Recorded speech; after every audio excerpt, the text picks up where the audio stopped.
what do you get when you cross a know-it-all newspaper columnist with an awkward, unsophisticated everyman? Yeah. Well, I'm just not sure about that right now.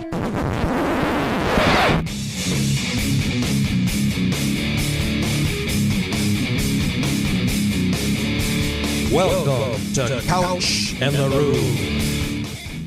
Welcome to Couch and the Rube, our Wednesday afternoon show, presented by our friends at Firekeepers Casino and the Firekeepers iCasino and Sportsbook app. Download the app, bet the games we're betting, or better yet, pick your own games and perhaps win some money. And our Wednesday afternoon show also presented by our friends at Front 43 Neighborhood Pub and Cask & Company Kitchen and Bar. That's just north of Frandor near the East Lansing and Lansing border on East Saginaw. Unbelievable place to catch games. Be it college football this weekend. I'll probably be there during the bye week. The Tigers, if you can stomach it, whatever it might be. Terrific happy hour specials, menu, patios, underrated, all that stuff. The original Couch and the Roof sponsor, Front 43 Neighborhood Pub and Cask & Company Kitchen and Bar. Jason, how you doing, brother? I mean, I felt all of Fred Human.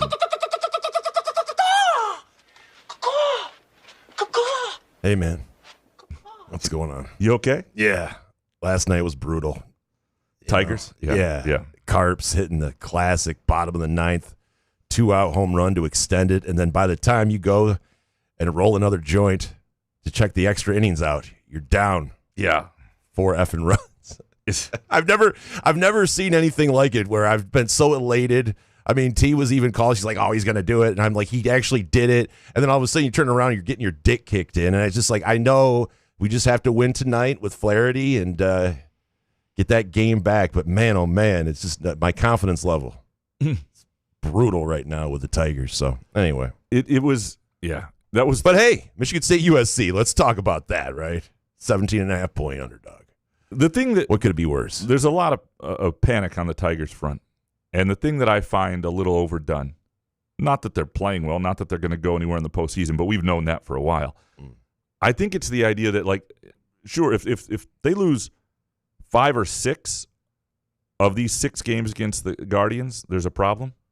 But ultimately, they have to lose that many. If they win 2 of 6, right, it's done. The season's over. Yeah. Like they're in a good position. They have to win 2. People are like, tonight is a must-win.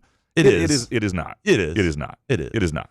But if you're going to blow a lead like this, like a 6.5 game lead, things like last night, sure, those are what starts to happen, and it starts snowballing after that. I understand what you're saying. I mean, it seems like likelihood, like they're going to cover this whole thing and win the division, and yay, we're fine. But I mean, when you blow a game like they did last night, when they haven't been playing as well, it's just kind of, I can understand everybody's trepidation. Yeah, it's a must-win tonight. Flaherty, you have to win this game tonight, or you're off the playoff roster. No, I don't know. Come on, man. You could sit there and freak out about this because we did it to Cleveland last year. I mean, you know what I mean? Well, we just did it to him. By the way, can we just trade for Quan or pitch around him? Or what do we have to do to get around Quan here? That guy kills us every effing game. And I do think that the problem for a lot of Tigers fans is they've seen it snowball already this year. They've seen this team look really bad for stretches of like 2 weeks. And if one of those hits now, it could be a problem. But, you know, we've had the best record in the AL for most of the year, and I felt awful about this team for most of the year. Here's where I'm pushing back. I hate it. I'm pushing back on partly is watching like our buddy Chris Castellani melt down, like in a negativity. And I get that this is his life and everything, but like, you know, and I love Chris, but like the idea that, you know, I think he had a tweet about like none of the development, nothing in the future, none of it matters if they blow this. And bullshit. Like a lot of it matters. Crazy. It would not be good if they blow it. But to me, I don't. If they don't get the number 2 seed, I don't care if they're in the playoffs because they're not going anywhere. I don't care if they win the division. If they can't hang on to that, I don't care anyway. They may, you know, and you know my standard for the Tigers. It's different than a lot of people. Yeah, you're not a fan, though. Get me to football season. Play relevant August baseball. I want to see you do more, but you did your job. That is that works in other years, but when you're like I said, when you have one of the better records in the AL and for Major League Baseball for a brief period of time, the Tigers had the best record. So yeah, it's just, you know, deflating when you get Carpenter. By the way, why wasn't Carpenter playing the whole game? I don't know, whatever. Well, AJ. I think we have a good show today. We've got Ryan Kartje from the LA Times about to join us in a couple minutes here to talk about USC what to expect out of that team and this matchup with Michigan State going forward. We're going to answer some of your Twitter questions. Not some of them. We're going to answer your Twitter questions. And then pick the games presented by our friends at Firekeepers and the Firekeepers iCasino and Sportsbook app. So what we're betting this week we'll save for that. And at the very end, for those of you who had hot takes that we didn't get to Monday, we'll do like a bonus segment for those who still want those, and we'll get to those. If you had Twitter questions today, we took them out. So it's for people who had hot takes but didn't have a Twitter question today. We left them in. We want to get to those. So we'll do all. Thank you for still listening. We appreciate supporting the show. You're the best. Yeah, You're the best. You want to give Ryan a call, and we'll get going there. While he's giving Ryan a call, just a reminder about Front 43 and Cask and Company. Look, you know how I feel about this place, but when I have to recommend a place to people, I do there, and they never let me down. I've had a million great meals there, great times. It's an unbelievable place to watch a game, be it Premier League soccer, be it whatever it is. I mean, you'll love the TV setup on both sides, and I love the reservation system. caskandcompany.com, always smart on the weekends. Go to caskandcompany.com, and you can put in whether you want a booth or whether, whatever it is that you may prefer, and it's smart to do because they do get busy. Another good place to go, Firekeepers iCasino and Firekeepers Casino in Sportsbook, Dacey's Tap Room down off I-94 in Battle Creek. Get the in-house casino experience without going to Vegas, right here in Michigan. Really cool thing to do on a football weekend.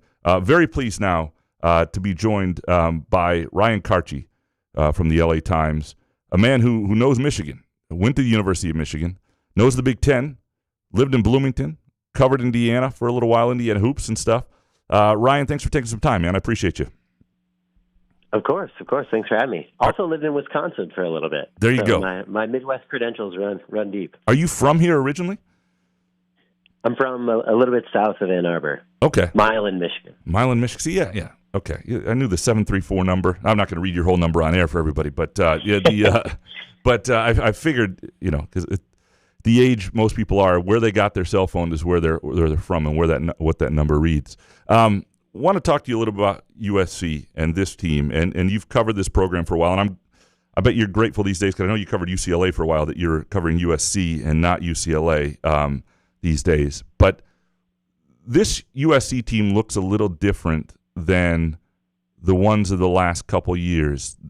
They still got a lot of big strike offensive ability in the receiver position and quarterback. They look more balanced defensively. They look better. Am I right on that, or is it just too early to tell? No, I think that is true, certainly in some respects. I think, it's tough to make a sweeping generalization about this whole team like being better, but I think you can point out certain things. The run game looks more dynamic. The defensive line is just bigger. The pass rush has been better. So I think those things we can say pretty definitively. But there is the important caveat being that the best team this team has played in 3 weeks is Purdue. Yeah. Team that won one game last year.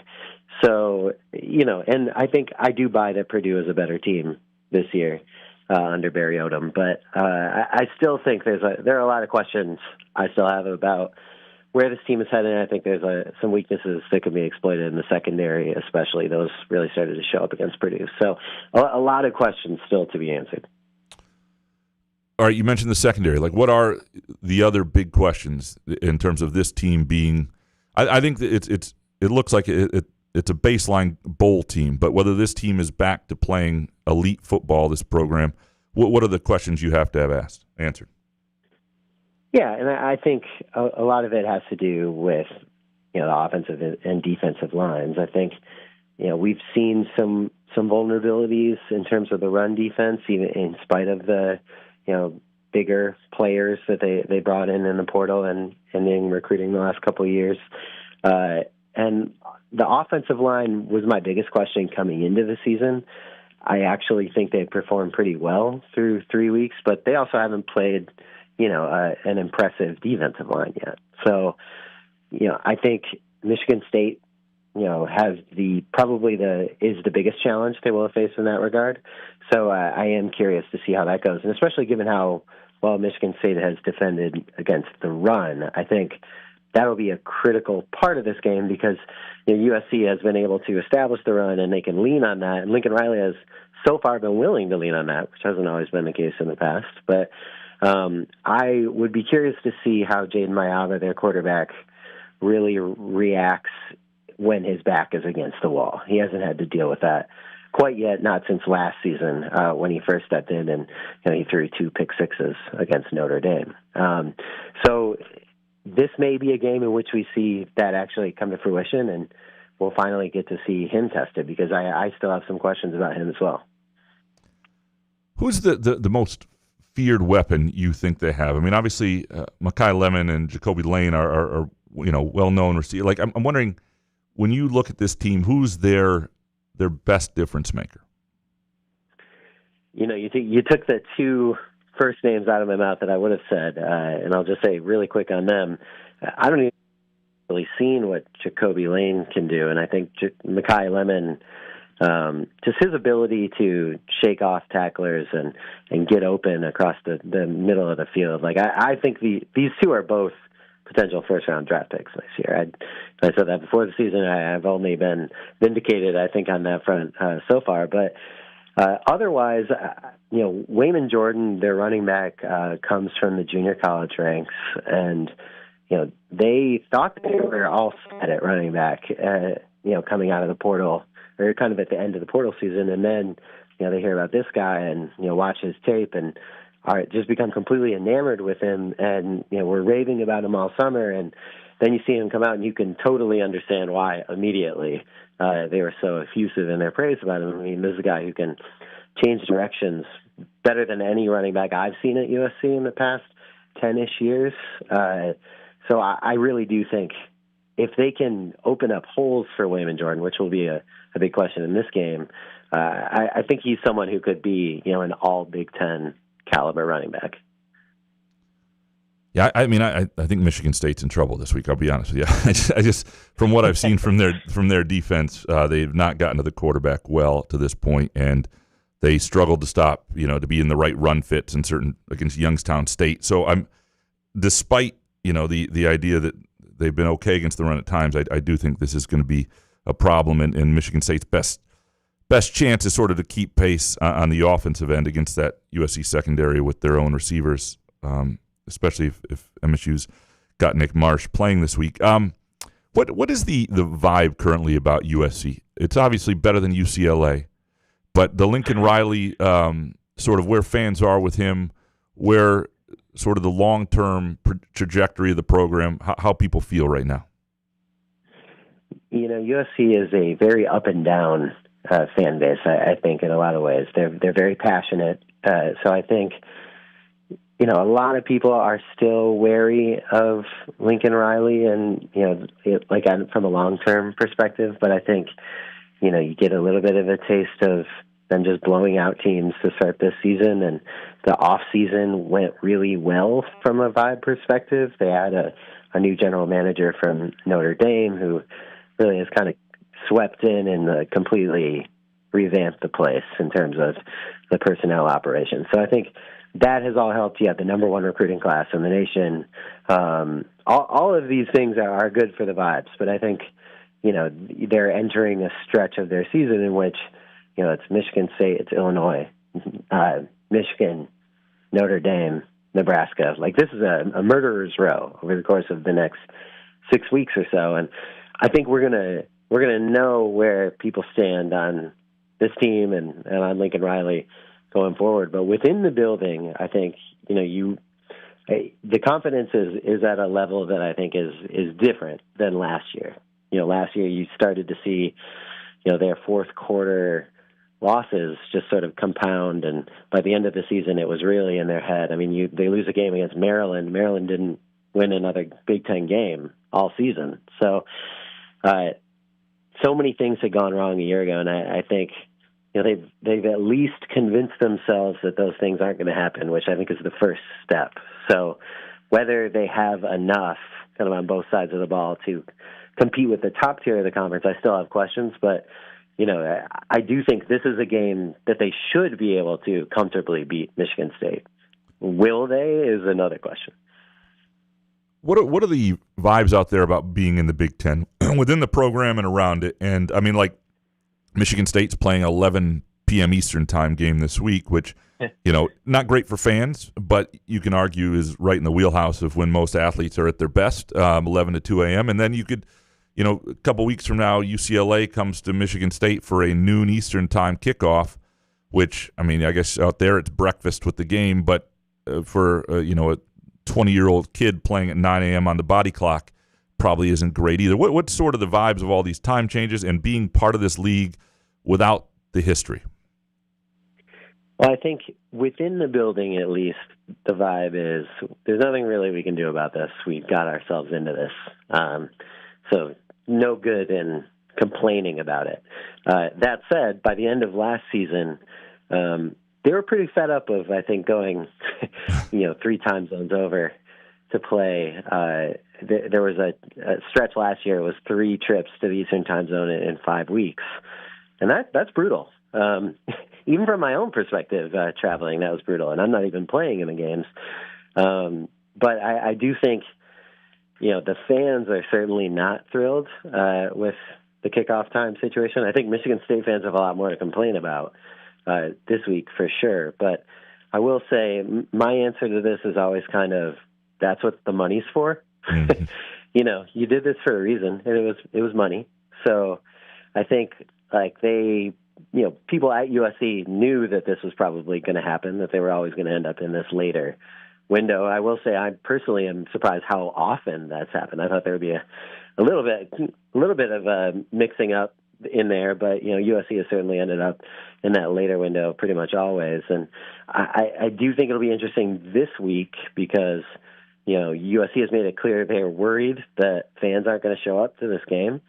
They put out some messages just trying to convince fans to come out and get there early and be loud. And Lincoln Riley has made it a point to say stuff. And this is sometimes when you get a game that is that late, an LA crowd is not always the most into it.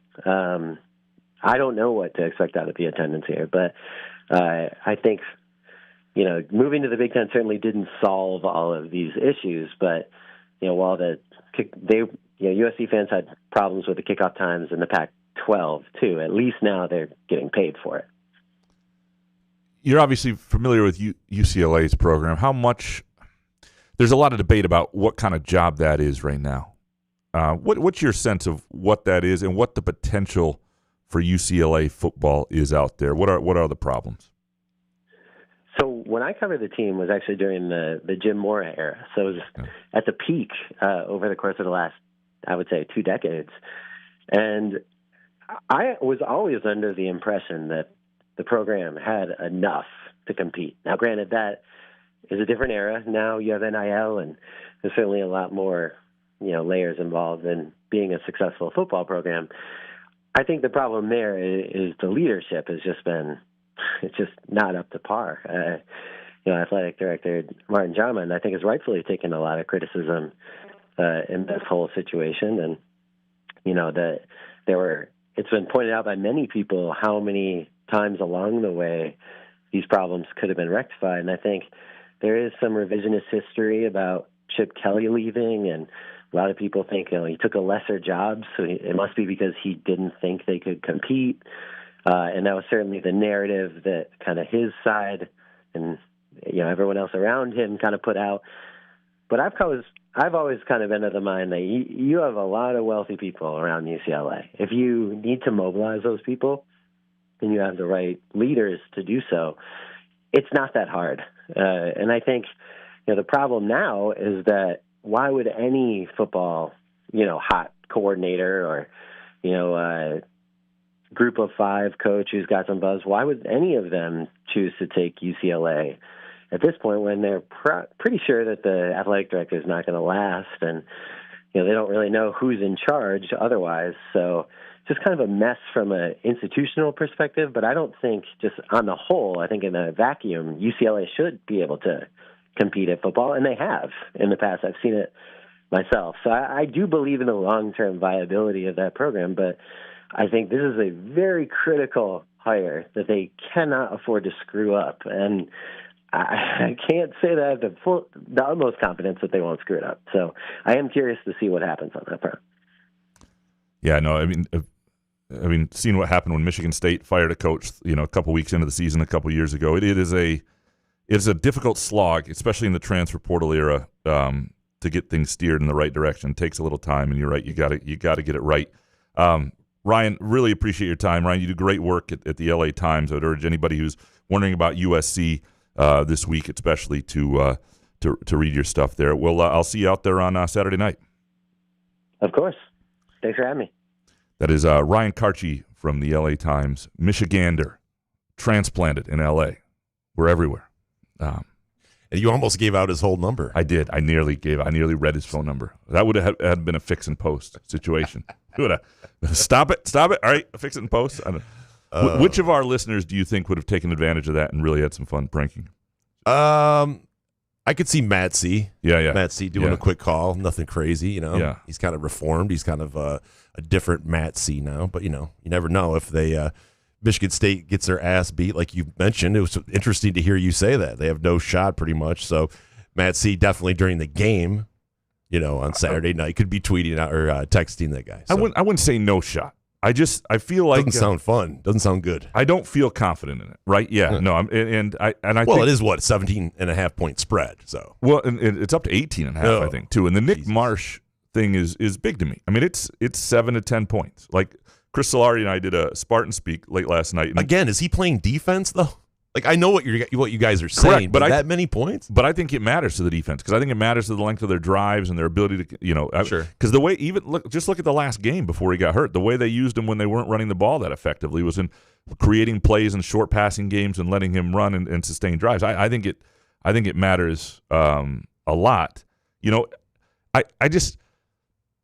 This is like it is possible that Michigan State has the ability to play up a little bit defensively. And what I mean by that is we've all seen it in like basketball or football where you're not good enough to overwhelm a lesser opponent, but you're also not bad enough to get overwhelmed. You're sort of in that mid-level where it doesn't doesn't just happen for you. Yeah. You mentioned basketball. But it doesn't just happen for you. But you're good enough to hang in there. And that's what we're going to find out. They are going to play fewer guys. They get Martinez back, Makai Martinez. But Aiden Chiles gives you hope that they could hang around. And that's pretty much the reason. If they have their full complement of receivers, because what you talk about a USC team that potentially has 2 first-round picks at receiver and a quarterback who there's some questions still about, but a running they look like they have, they might have an offense that's not all that dissimilar to Michigan State's in the sense that they got an offensive line there's some questions about. Yeah. They may have a better situation at running back, but they've got great receivers and a quarterback is he coming into his own or not? Where are they there? And so that's Michigan State's chance to play with people, their ability to do that. And having Marsh puts them on that level a little bit. Now, defensively, there are questions at USC too. The problem, it's really hard. I just can picture USC's defense based on what I've seen from them getting off the field more often against MSU than I can MSU getting off the field defensively against USC. And so it's again, and I think this is a big program game, and I'm going to do a column about this here as well because I do think this is a program test. Like if the Boston College game is a program win and you have those situations, this is a program test, right? Not so much can MSU win, they may or may not be able to, and I don't think they will, especially if but if they don't have Nick Marsh, but. It's also, this is a test of like, where is your depth that you've talked about? Like, are you improved there? What is your resolve like? Do you have enough bounce back in you when things don't go right to just keep swinging, keep fighting? Can they punch up in class when needed? And you, like, look at the last time MSU football was in a game against an elite offense. And we don't know 100% how elite this USC offense is, but they've got some punch. Was probably the last time they were against an elite offense and really held their own impressively at a high level was probably the first quarter and a half against Ohio State in 2019. And that defense, before they sort of lost their will and a couple things broke, even when things weren't going great early in that game, showed you that they could play at a level that was a standard that was near the top of college football. They had the horses to do that. I don't think this defense can necessarily do that, but it's just been a while since. God, what year? 2019. Jesus, what year is it now? 2028. I don't know whatever year it is. By the way, did Ryan say that the USC fans are complaining about the start time of their game? Well, at USC at 8:00. It's LA. It's an LA crowd. There's a Dodgers series going on. There's all sorts of other things going on Saturday night in LA. It's hard to get people out. Yeah, I mean, that's part of the problem with being in a big city. The other challenge for Michigan State is it's been a while since they've had this sort of game where they're missing a guy, and it hasn't greatly affected them. They're missing Marsh last year at Oregon. They weren't the team they would have been. You go back to the Ohio State game in 2021 where Kenneth Walker's banged up and only ran the ball like 6 times, and they got blown off the field in Columbus even after that great start because they get dinged up, and they didn't have enough depth within their program to put up a fight. Like, I want to see, can Michigan State put up a fight? If they lose this game 35-24 and they're just not quite as good, but, man, that's a team that competed all the way through, I think you can leave this game thinking they might be okay, especially if they don't have Marsh. They might be okay. They've got a shot maybe at Nebraska, and we'll learn about Nebraska this week against Michigan a little bit. And if there's any chance they could be 5-1 after 6 games because they're going to beat UCLA when UCLA visits Spartan Stadium, that's a really good start. 4-2 is more realistic at this point. It's not the end of the world. But, if you can leave this game thinking they got a shot at Nebraska, things might be okay. They got a shot in some other games. And there are some things like the way people feel about the defense right now is not how they feel at the end of this game. People have a little more trust that Chiles in a big game won't make the big mistake. If he can avoid that, right, and make some plays. And, look, he may throw it. That's not throwing an interception. You want Aiden Chiles to throw interceptions. And I don't mean you want him to throw bad interceptions and stupid interceptions, but you want him to be a playmaker. I mean, I'd rather if he didn't. If he threw 0, that'd be awesome. If he throws 0, it's because he's not creating enough plays. That's what I mean. Like, no great quarterback throws 0. You want a guy who, when he throws interceptions, it's because he's trying to do something that was needed for the offense. Jared Goff had 0 against the Bears. That was awesome.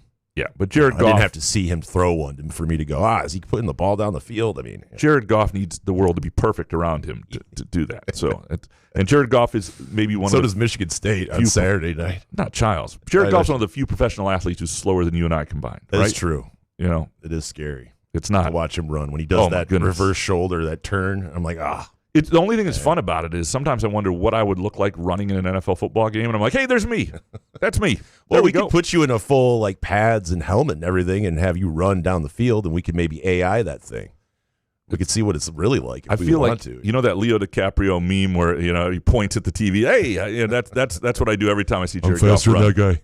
He's a professional athlete. By the way, it was interesting on the UCLA front. I mean, how far away do you think they are from ever? I mean, we're talking about USC fans who have a 3-0 team. It looks like they're going to kick Michigan State's ass on Saturday. You're like, I don't even know if we get them to the stadium. We have to beg them. UCLA, I mean, they have to. Who are they going to hire? Who's going to want that job? Yeah, I mean, that's the thing. You have to go out. They're like a decade away, right? Well, and the thing that stinks is that's a program where you have to get somebody who can not only coach but also sell the program, and those guys are even harder to find, right? You have to get you'd have to almost go some retread NFL coach guy that has some sort of. I understand, but you have to build some sort of momentum and then hand that off to some younger guy, or you just let some young guy come in and hopefully he can turn things around. But I don't know. Yeah, I would. But who's going to want that job it's like a top coordinator in college football? I would go try to find a really good mid-major head coach who you like, who's on the up and coming. If you're a good mid-major head coach, I would stop like, I'm going to stand pat. Well, look at the guy who's just moved up and taken the New Mexico job. There's a guy who looks like he knows what he's doing. Now the question is stay at New Mexico. Yeah, well, that's the thing. That's the challenge for them too. I mean, you're going to have to pay somebody from New Mexico. And that's the thing. If it's the same AD who's a Michigan State guy too, who's was a hot name. People wanted him to hire at Michigan State not that long ago. If it's the same AD and he's not likely to be around, then how much do you want that job too? It's the same thing that people talk about with Jonathan Smith now. It's like people say, well, it's not Jay Batt's guy. Well, that's why you get a long contract. Like that's why Jonathan Smith had the deal in his contract also, that if Alan Haller's not the AD, my buyout to get out is less because you want to be able to control your situation. And they're going to have to probably overpay somebody. They're going to have to give somebody a long-term deal, and they're going to have to get it. UCLA, that is. UCLA. Yeah, UCLA is in a really tough spot because they don't have an automatic fan base. Michigan State, like in the Midwest, in the Big Ten, if you're Iowa, Michigan State, Wisconsin, You can have years where you're down and fans are annoyed and they don't show up for the Rutgers game. The second you win at Michigan State, people are back. Yeah. Everybody's in. Everybody's in because it's a built-in fan base. I feel it would be that way for UCLA. Not the same as Michigan State. I do agree with you, but I think UCLA, you start getting people talking and you start winning ball games. I think people would come out. But I mean, hell, they're complaining. USC's fans are complaining about their start time. So it is. Yeah, it is not. I mean, I can understand if you're complaining if your game's at 9 a.m. because it's West Coast kind of thing, but to complain that it's at 8 p.m. on a Saturday night, it's not great. It's not great. When I'm going to be on my second nap by the time that hopefully that or my Coke dealer shows up. Either way. I might be in my second nap, too. No, I'm getting out there. I'm actually quick takes done after the first quarter. This is actually our last show of the week. Part of the reason we're doing Twitter questions today is I am headed out to L.A. tonight to acclimate myself to the time. That's the reason. Smart. Yeah, just have to get Got to get in early. Yeah, you have to adjust. Pamper yourself. Go to the spa. All that. Get ready. Test the LSJs. Cucumbers on the eyes. Do the whole deal. Just test the LSJ's expense report. All that stuff. What's the Hawaii spa out there in California? That's not happening. No? But, no, that seems a little, Whatever Robert Kraft goes to or that place. Yeah, we're not going to. We can't do that on the LSJ dime for sure. But all right, we are going to take a really quick break. We come back. We will dig into your Twitter questions on MSU football, the Tigers, whole host of things. Couch in the Rube, our Wednesday afternoon show presented by our friends at Front 43 Neighborhood Pub, Cask & Company Kitchen and Bar, and our friends at Firekeepers Casino and iCasino and Sportsbook. Firekeepers Online Casino and Sportsbook is the site to play from your phone, tablet, or laptop. Get in on all the football action with pre- and in-game wagering. There's showdowns every week in football that you can't miss, plus the college and pro hoops are red hot and the pucks are cool. Get your first casino deposit and sports wager matched up to $500 each. Terms and conditions apply. Must be 21 or older and located in Michigan. Gambling problem? Call the Michigan Problem Gambling Helpline at 1-800-270-7117. Where else can you cheer on your team, enjoy a mouth-watering burger or savory sushi, sip on handcrafted cocktails, or one of 46 beers on tap? Take your game day or date night to Cask & Company Kitchen Bar or Front 43 Neighborhood Pub near Frandor. Two amazing places with one awesome blended modern American Asian menu. Catch the game on one of 30 60-inch TVs or stop in for the all-you-can-eat lunch buffet. Enjoy happy hour or elevate your night out at Cask & Company or Front 43 on East Saginaw in Lansing. Ever wonder how comfortable you can be and how good you can look? Put on a Muskox flannel and find out. Muskox has new arrivals for this fall, including the Caper Green Grand Flannel, which even makes couch look good. Muskox is a Detroit-based flannel company that creates soft and durable flannels made to last a lifetime. They become a great partner with Couch in the Rube, not just because they make us look good and feel good, but because they're good people too, and a socially conscious company. For every $100 purchase, $10 is donated to the Alaska Wildlife Conservation. Muskox flannels are designed with 100% cotton that is ethically sourced and double brushed for softness. Feel the quality and comfort of a Muskox flannel by ordering at GoMuskox.com, where Couch in the Rube listeners can enjoy $15 off their flannel purchase with the promo code HOFF. Come enjoy irresistible, award-winning, handcrafted donuts and locally roasted coffee at Groovy Donuts. Surprise your family or coworkers with special holiday designs and flavors, or put the perfect finishing touch on an event with a custom order. Birthdays, weddings, gender reveals, our friends at Groovy Donuts are your answer. Experience the Groovy Donuts difference for yourself on Lake Lansing Road in East Lansing or in Williamston. Get more information or place an order at groovydonuts.com. Find Couch in the Rube podcasts on Spreaker, iTunes, iHeartRadio, Spotify, YouTube, Facebook, Google Podcasts, CastBox, and the Rube's favorite podcast addict.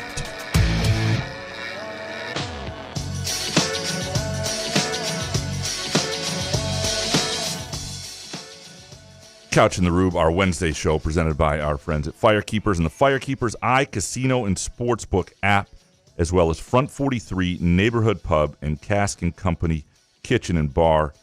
It's time now for your Groovy Donut Twitter questions. Groovy Donuts, remember, 7 a.m. to 1 p.m. Thursday through Sunday. And if you're going to be up till 2 a.m. watching football, might as well have a box of donuts next to you. If you're going to have the Tigers on this week and you're just like, I don't know if I can do this, comfort yourself with Groovy Donuts. There is no better comfort and joy than Groovy Donuts. Just a box next to you, Doesn't even matter who the reliever is. They give up a home run, you eat a donut, you feel better. That's what Groovy Donuts is here for. Again, groovydonuts.com to place your order. Either location, Lake Lansing Road in East Lansing, or also in Williamston, 7 a.m. to 1 p.m. Thursday through Sunday. All right, Eric Schultz up first. Through 3 games, MSU hasn't had a run play of 30-plus yards, has 1 pass play of 40-plus yards, and 0 plays of 50-plus. Last time they didn't have a play of 50-plus through games was 2013. How surprising is that? How concerning is that? And more likely to happen, MSU wins 7 games or MSU wins 5? The way Couch is talking, I'm saying 5. Yeah, I mean, I would say, because I think it's 6, so this week will tell us quite a bit on that. I think it's all right. Let's say there's a blowout. USC blows if they're them not out. competitive. Yeah. Then it's 5. Then it's 5. Yeah. But if they show some resolve and because they show fight at 7 possible. Yeah, and then the other thing is we'll learn this week about teams like Indiana who really haven't played anybody yet, right? And Indiana then plays Illinois and they're favored, and they do this thing where they don't play anybody till October every year until the Big Ten forces them. I mean, fuck Kirk Cignetti. I mean, dude, just circumventing. Cignetti is the new Coach K? I can't stand that guy. You hate Cignetti? I hate people who try to schedule. Intent in scheduling matters to me. I hate people. I mean, Indiana fans, they're new to this winning, so they're not going to complain. But when you're playing, I mean, can you imagine playing Youngstown State 3 straight weeks? Hell yeah. And getting excited about actually. it? Hopefully by the 3rd week, we actually look competent. Yeah. So right now I would lean 5. I think they will find a way to get to 6. To the idea the last time they didn't have a play of 50-plus yards through 3 games of 2013, that is a little surprising, because I think this is also a really good quarterback receiver group. So I don't think there's anything to that. I just don't. I just think that's what is. I mean, they have the long bomb to Nick Marsh, and if that play had been from the 30-yard line instead of the 41-yard line or whatever it was, the 30-yard line of MSU instead of the 41-yard line of Boston College, then that's a 70-yard completion, right? So I don't. That would have been a touchdown. So I don't know that there's anything to it at this point. I don't think that's going to be. There are a lot of issues I can see with this MSU football team potentially limit them. That is not one of them. The big playability. Maybe. Is it better to be Penn State, who everybody thinks is good, but has James Franklin, who is Charlie Brown with a football, or better to be MSU, who has visible warts but potential? Well, you'd rather be Penn State right now. 1,000%. Yeah. And just hope Franklin gets lucky with one here. Yeah. Because, Jonathan Smith hasn't shown in his career yet to do more than James Franklin. It'd be one thing if Jonathan Smith had taken Oregon State to a place where they had been in the playoff and won the biggest games, and you went, well, if Jonathan Smith gets Michigan State to that level, you trust him more than James Franklin, and maybe that's the case, but he hasn't been there yet. Franklin at least gets them there, and it gets them there repeatedly, and he's recruited Detroit really well. He's had guys, he's hurt Michigan State in recruiting and who they've gotten. You 100% would rather be Penn State right now. Spartan 18770, when Aiden Chiles beats SC Saturday night and Sunday morning, will it be his coming out party to the national stage and him becoming a potential first-round pick in the upcoming draft? Well, if they do that, and he's prolific, this is the sort of game where people go, oh, wait a sec, what is Aiden Chiles, right? Is this guy, that could happen at some point.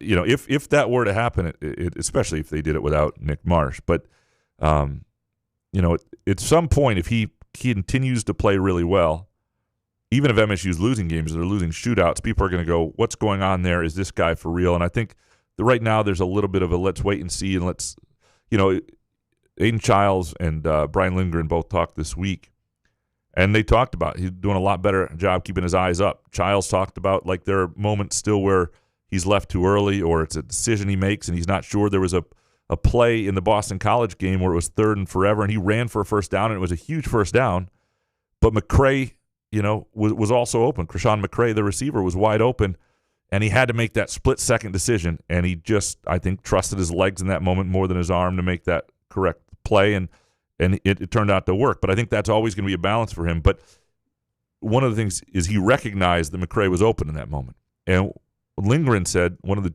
big differences with him is that when he gets back to the sideline and, he asked, what did you see with the defense? He asked that of Chiles. Chiles is able to tell him and tell him correctly what was happening.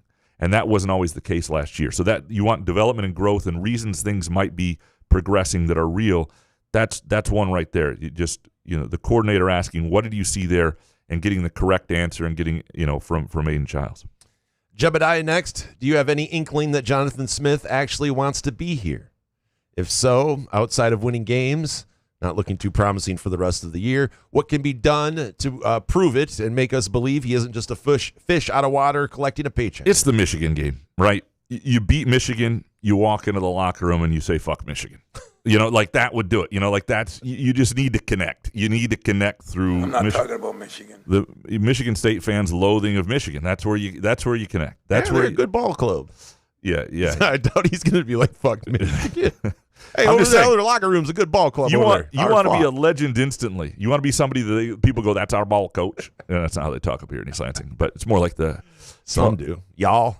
Yeah. Who has the most East Lansing accent we know? Gretchen Whitmer has a very East Lansing accent. I don't even know what to say. It's a Youper. Yeah, she's got a Youper. It's very East Lansing. Anyway, that's what you need. It's the Michigan game, and it's how you handle it, and it's how it looks like it resonates inside you. That would be the biggest thing to really connect. What I want to read Chris Eastlick here because I forgot to put it in. Unbelievable. Yeah, I know. Sorry, Chris. So, but it fits right here. There's one other later I'll do as well that I forgot to do as well. From Chris Eastlick, what do you think is the reason or reasons that it feels like a good chunk of the fan base hasn't connected with Smith?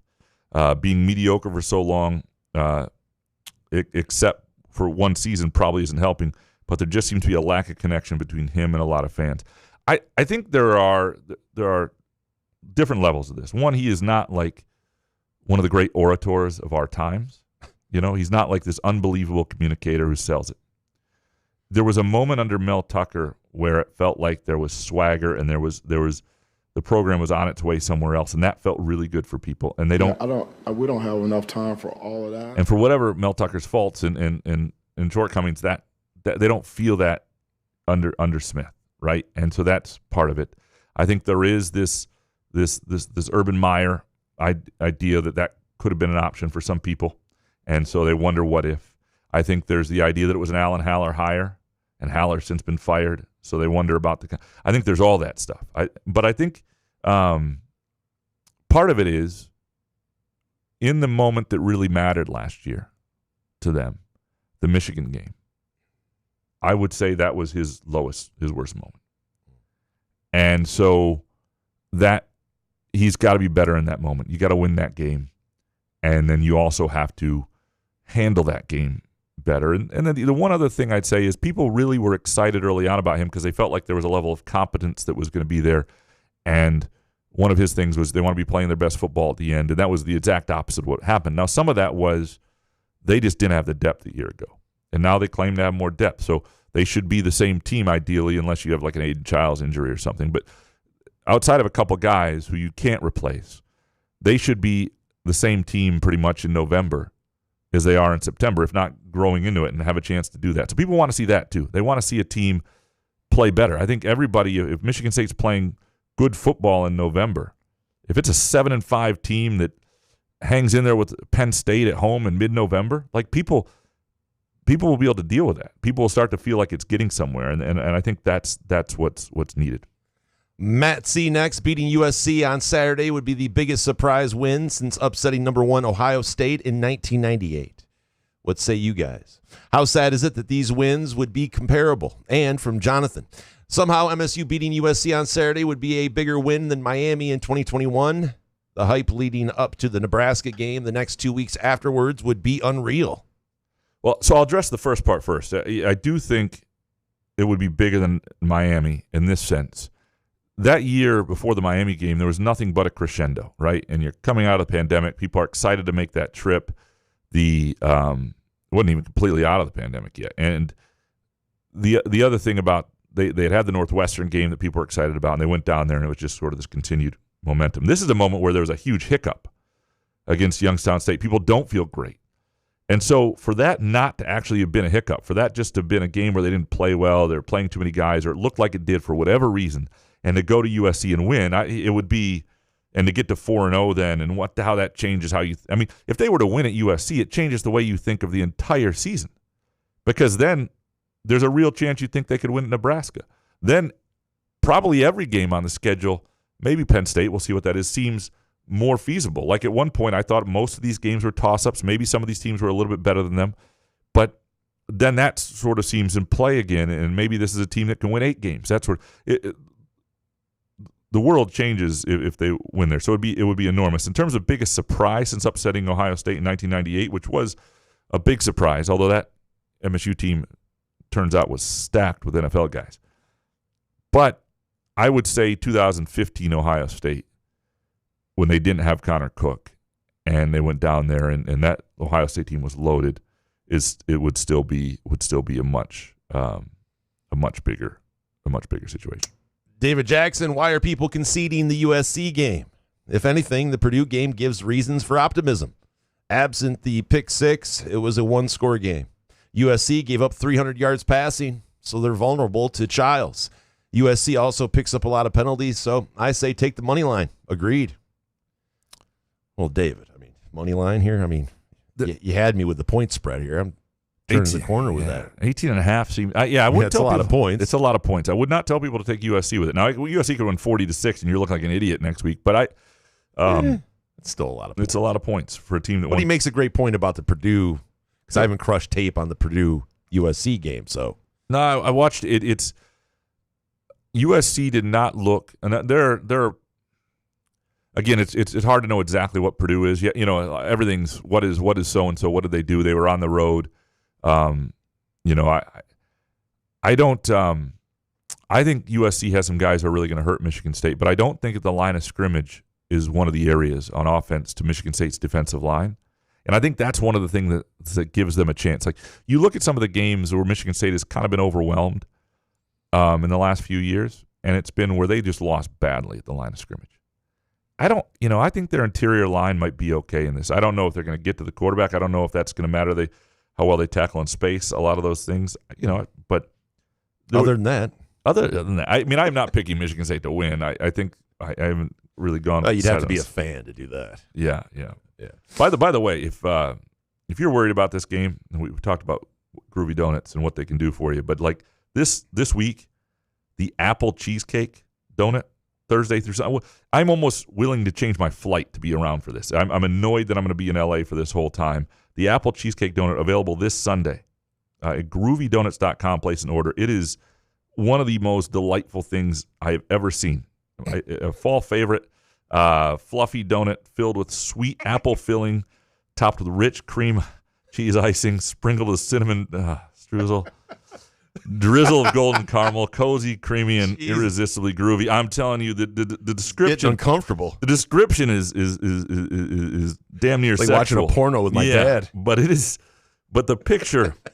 Pass the remote. The apple cheesecake donut at Groovy Donuts. Go to groovydonuts.com. Swing by either location, Lake Lansing Road in East Lansing, or in Williamston, Thursday through Sunday, 7 a.m. to 1 p.m. And man, I wish I was going to be around. Oh, Jesus, that's really DMB. What is Chiles' stat line in order to win at USC? And from Sparty Barb, fill in the blank. For MSU to beat USC, the coaching staff needs to. So let's start with Chiles' stat line. Chiles is going to have to be great. It doesn't have to be. I mean, he can have one interception as long as there is. I think I would put it this way: he's going to have to lead 3 more touchdown drives than he has interceptions to win. And that doesn't mean throw touchdown passes. If you lead the drive and they score from the 3-yard line or you run it in or whatever, he needs to lead 3 more drives than interceptions. So at minimum. So if he didn't turn the ball at all and he leads 3 touchdown drives and they kick 3 field goals and, you're at, what's that, 33 points without ever turning the ball over, you're going to be in the game. If you turn the ball over, that probably needs to be 4 touchdown drives, that sort of thing. I would say so. That's the biggest thing for Chiles' stat line. And what the coaching staff needs to do is, you saw what Youngstown State did as an underdog. They brought out some stuff, especially in that initial drive where that happens a lot. I think Western Michigan might have done it too. There's stuff that's scripted that you do really well, might even include some exotics, things that aren't on film, and you got to take advantage of that. You got to throw some stuff at USC that they haven't seen yet. And then I also think, and Joe Rossi talked about this today, is they are going to, they have 3 games now of data, and they are sort of going to, in terms of how much rotating on defense, that's going to, it's going to go, that's going to drop. And Martinez being back, I think helps them. I think you want to have your guys, your best guys on the field most often. You need to limit the rotating. Go with your best dudes and sort of see where you are. Scotty Green's El Camino. Does the USC Coliseum have piss troughs? I certainly hope so. It's a famous, legendary place. I hope they haven't upgraded that. It would be a shame. Spartan Center, with the induction of Sam Vincent into the MSU Athletics Hall of Fame, where do you have him as an MSU basketball all-time great? Sam Vincent and Skiles were a prolific backcourt on a team that lacked length in the front court. Sam had a great pull-up jumper from 10 to 18 feet through contact. Hold on one sec. Give me some off.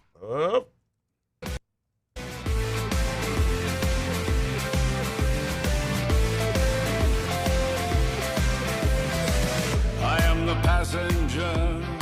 That's crazy. And I ride and I ride. I ride through the city's backside. Come on. All right, so currently, and he's moved down because some guys have moved. I did this list originally in 2014, as it's updated with Jace Richardson, who's not ahead of him. But Sam Vincent is number 19 all time. He's one of the greats. So he's just ahead of Ralph Simpson and Julius McCoy. Just behind Ralph Simpson and Julius McCoy. Just ahead of Charlie Bell, Horace Walker, Kalen Lucas. A lot of people think I have Lucas low, and that's a fair argument. If I ever redid this, it would probably go higher. But here's what I would say about Sam Vincent. Played Lansing Eastern guy, played 81, 85 at Michigan State. Here's what I wrote in 2014. Vincent's career is overshadowed by his contemporary, Scott Skiles. The two played 3 seasons together at MSU, and MSU's best year in the 1980s, 85, 86 happened with Skiles, but post-Vincent. Vincent, though, was an All-American and twice selected first-team All-Big Ten, one of 8 Big Ten scoring champions at MSU, averaging 23.7 points in conference play. That he and Skiles were in the same backcourt in 84-85, and the team finished 20-12, fifth in the Big Ten, and lost in the first round of the NCAA tournament, speaks to the dearth of consistent interior talent at MSU in that era relative to today. He was a great player, and he's an elite class. He was an elite player, just not on great teams that had complete rosters. But he was. He's still. I still have him in the top 20 all time at Michigan State, and he originally was. He's been dropped down. He was originally 15, so he's been incredible player. Jarrett, any idea what the most likely basketball recruit the men's team might get after the past couple visits? I don't. I'm trying to get a sense of this because they have had a couple guys who would be really big gets on campus. One guy there that I think they're really trying to zero in on, but I don't want to. What I don't want to say is like this is the guy they're going to get, and then somebody aggregates that and says Couch thinks they're in on this guy because why not? Because I'm nervous with 17-year-olds about what they're actually doing and what the NIL thing, and I don't know for sure, but I do have a sense that they feel good about at least one of those guys. Not one person would be like, why is Couch talking recruiting? Thought he didn't like it. Well, basketball recruiting and football recruiting is different to me. It's very different because there's guys tend to actually stay with their commitments. Now, they may leave a year in. They do? Oh, stay yeah. with their commitments? Yeah. In basketball, it's way different than football. Really? It's way different than football. It's a totally different. Because basketball, and this may change too in this era, but basketball coaches have tended to respect the commitments more than football coaches. And part of it is because there are fewer guys. Everybody knows this guy's going to this school. They're only recruiting 3 guys next year. If you come in, you look like an ass. When there's like a class of 20, it's just much more of a meat market in football than it is in basketball to that degree. The thing that's also going to get interesting, and I forget who wrote this story the other day. I want to say it was on Los CBS Sports. No, shoot, hold on. I felt all of Fred Human. Give me one second. Yeah, the bright and hollow sky. You know it looks so good tonight.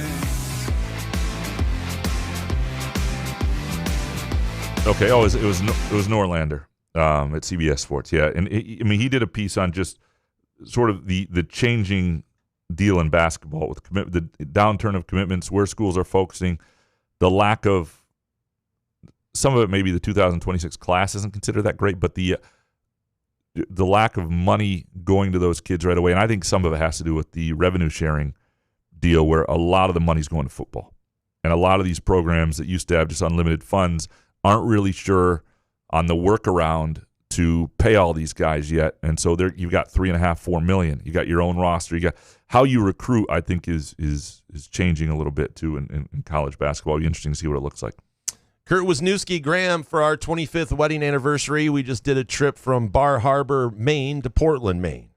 How many muskox flannel changes would be necessary? We hiked Acadia National Park and toured so many flipping little harbor towns. And for the Rube, there were a buffet of cannabis shops. I'm down, except for the hiking part. First of all, amazing. I love Maine, and it sounds like an amazing trip. And it's always good to take a muskox flannel into LL Bean territory and just show how superior the muskox flannel is.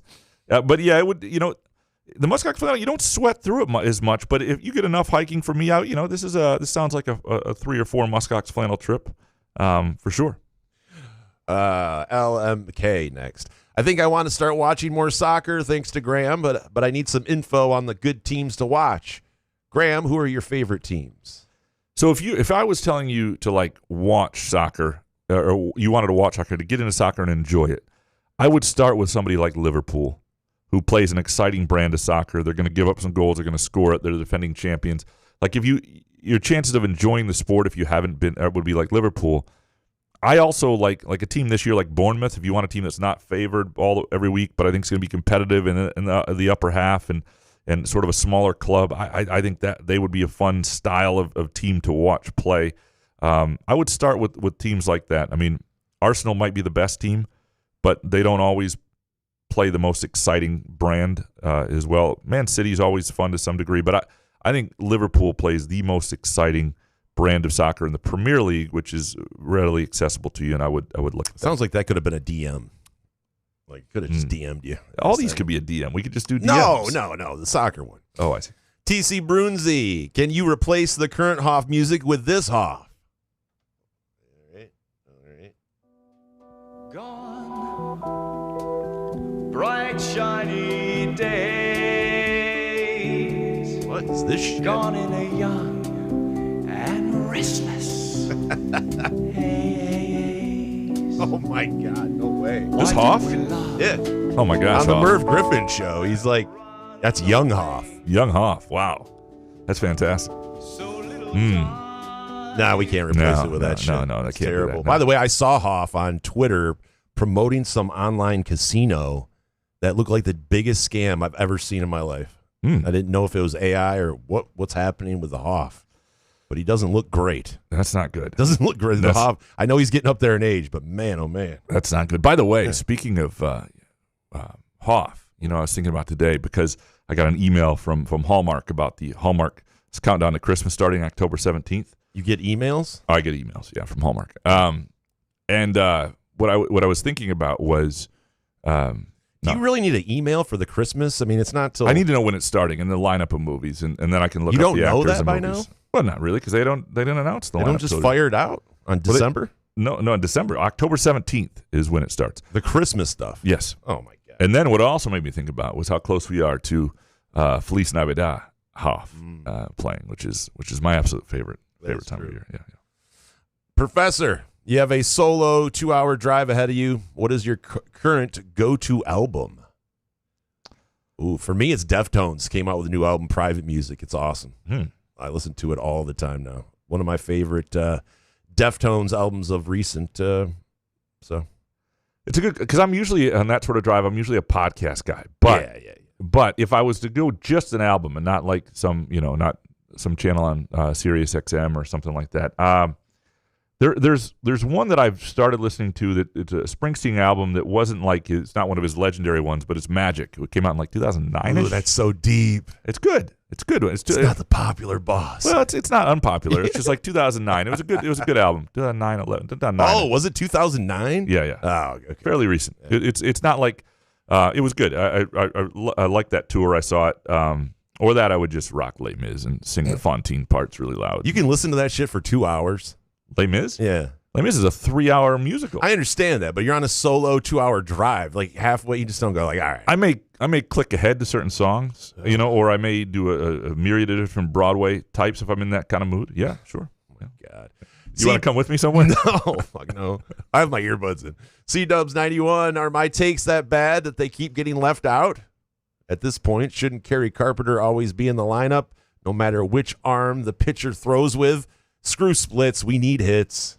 It does seem like Kerry Carpenter should be in there, but every freaking day. Yeah, it drives me nuts. What are we doing? It drives me nuts. It's one of the things about AJ Hinch that drives me absolutely nuts. Your takes are not bad, and a lot of them that got it's an endorsement.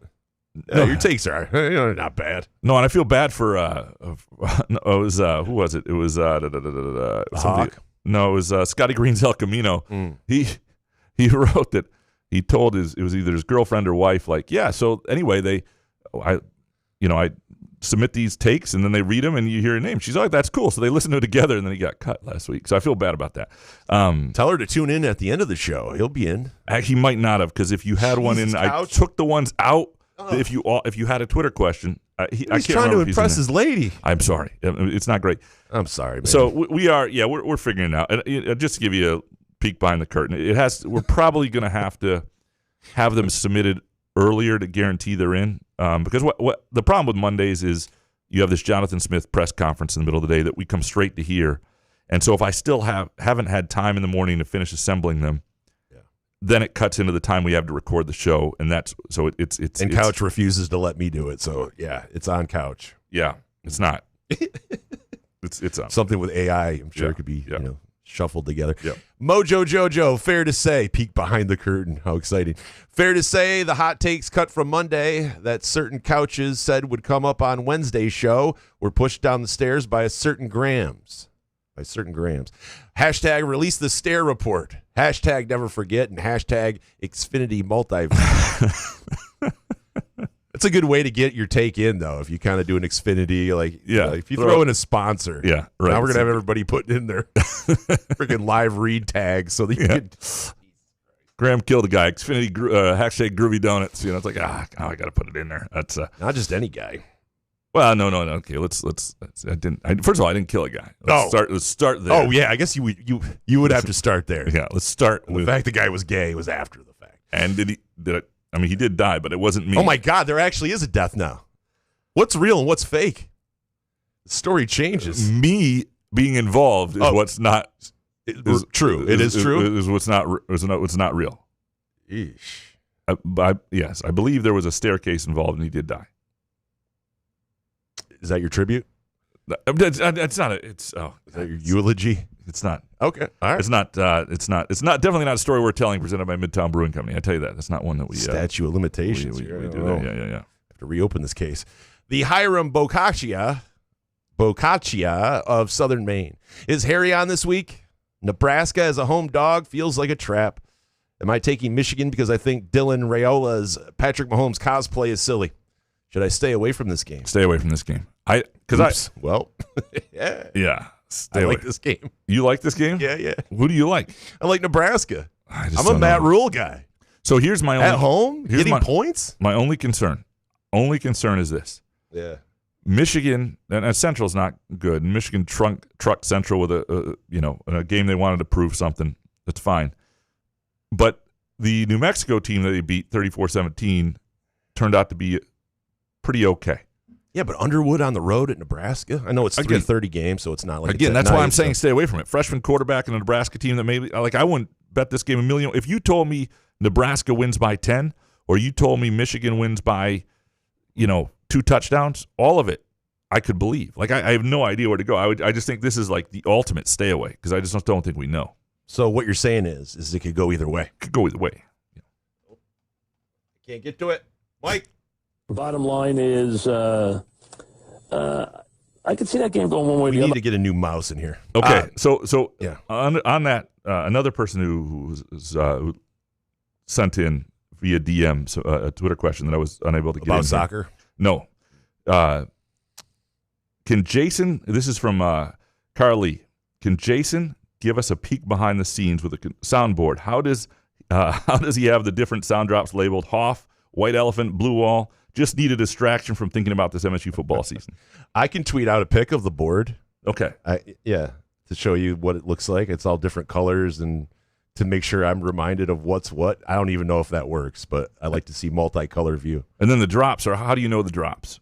Where they are? They're just under a computer? Like I just said, I can send a picture out. Yeah. I can tweet out a picture for people to see, and because it's easier to see a picture of it than it is to explain it, because it's just a board with just a bunch of gobbledygook. Like it is, like caw, peacock, lat, sexy, nose it, stereo. Like it's just, it's just a 2-letter thing that would jog my memory, and I know what it is. Okay, it's more of I know where they're at. So. The next person would have not that there would ever be a next person, but somebody filling in for you would have no idea what any of those things are, right? I'm not talking about this. No. The next person. I'm not thinking about replacing someone. Go ahead. Yeah. Fuck. You got somebody. I can teach him. Balgi Bartagabas next. I saw MSU was practicing in the morning this week and that the NCAA won't allow practice to start after 10 p.m., but no problem with a game kicking off at 11 p.m. What the hell? At some point, this becomes a player safety issue. Q Graham ranting about TV ruining the NCAA. And from Trick, with conference realignment being what it has been the last few years, has the Big Ten or NCAA discussed protecting start times? An 11 p.m. Eastern Standard Time game can't be good for business. I don't think they have. Now, part of it is you're never going out west more than once a year for a football team, so there's no chance of having multiple times in a year. I do think, though, they're probably aware that if it became an every year, even an every other year occurrence for some teams, it would become a problem. It's one of those things where you want to sort of stay under the radar with this stuff, because if it becomes something where people are pissed off, then you have to change rule. If you hit each fan base with this sort of 11 p.m. Eastern time start that's coming west once every 5 years, people will grumble once every 5 years, and you'll be able to keep doing it. You start doing it every other year. Michigan State in 2 years goes out and plays, it'll be time to play Washington probably. And that game starts at 11 p.m. People are going to be, listen, enough of this shit. And the chorus with, nincompoops like me writing columns about it and people saying this is bullshit, like that gets louder and louder, and then it becomes a thing. And if you're Fox, if you're the Big Ten, you don't want this to become a thing. You can get away with it once in a while, and that's what they're doing here. John Kalmar next. Graham, which color muskox are you wearing for this Saturday night's 80-plus degree Pac-12 after dark weather? Seeing how you stress tested the muskox in Maui last year, I have to assume it'll be the only outfit you'll pack for the City of Angels. I may take some other shirts, but I'll have a muskox with me, and I'll have a muskox for the game for sure, because it cools down a little bit at night. It's not going to be all that bad, and a muskox is great on a cool night in Los Angeles. Let me tell you that right now. Go muskox.com. So I will have at least one muskox with me on this trip. The one thing I want to go back to the previous one, too, the idea that the NCAA won't allow them to practice after 10 p.m., but they can have a game kickoff at 11. If you practiced it, at night, to some degree, you'd capture that anyway. The other thing is, I don't think this is as big a problem for players. I think it sucks for fans. I think playing at 11 isn't ideal. You're trying to adjust your body clock, get up later, do things later. It's not ideal. But it's more shitty for fans who are whose job is not to be ready for that, whose job is to have their actual normal life on a Friday and Saturday and with their families and their kids, or maybe what I hate this for is kids, because is one of those kids who grew up obsessed with watching sports and different things and always trying to convince my dad to let me stay up later.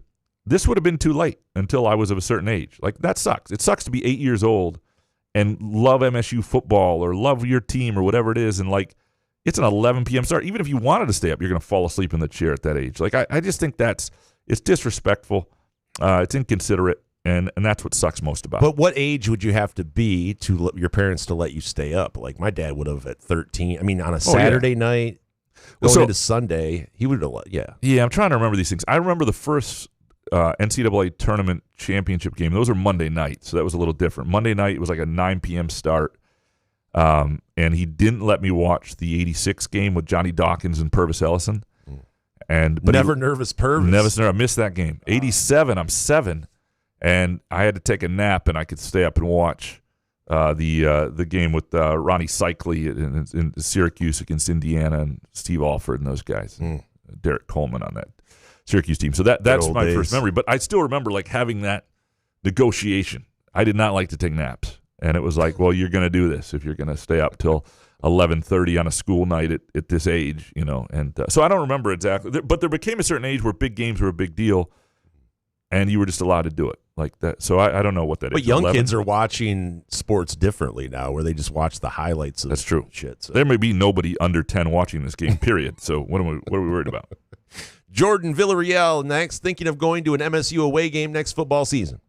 Which Big Ten stadium or atmosphere do you think is the coolest? See, I think this is a good year to do it because I think Iowa's great. I think Indiana in October and Bloomington's a lot of fun. I think there are some great ones. Nebraska is outstanding, and they're all on the road schedule this year. And we haven't seen the schedule for next year, but my guess is maybe you get. Did they play Penn State last year? Maybe you get Penn State on the road, which could be good. Cool environment. It's hard to know exactly what's going to be there. Wisconsin, if you get a Wisconsin road game, Camp Randall's really cool. I would do that. That would be one if you can get that on the road. That would be cool.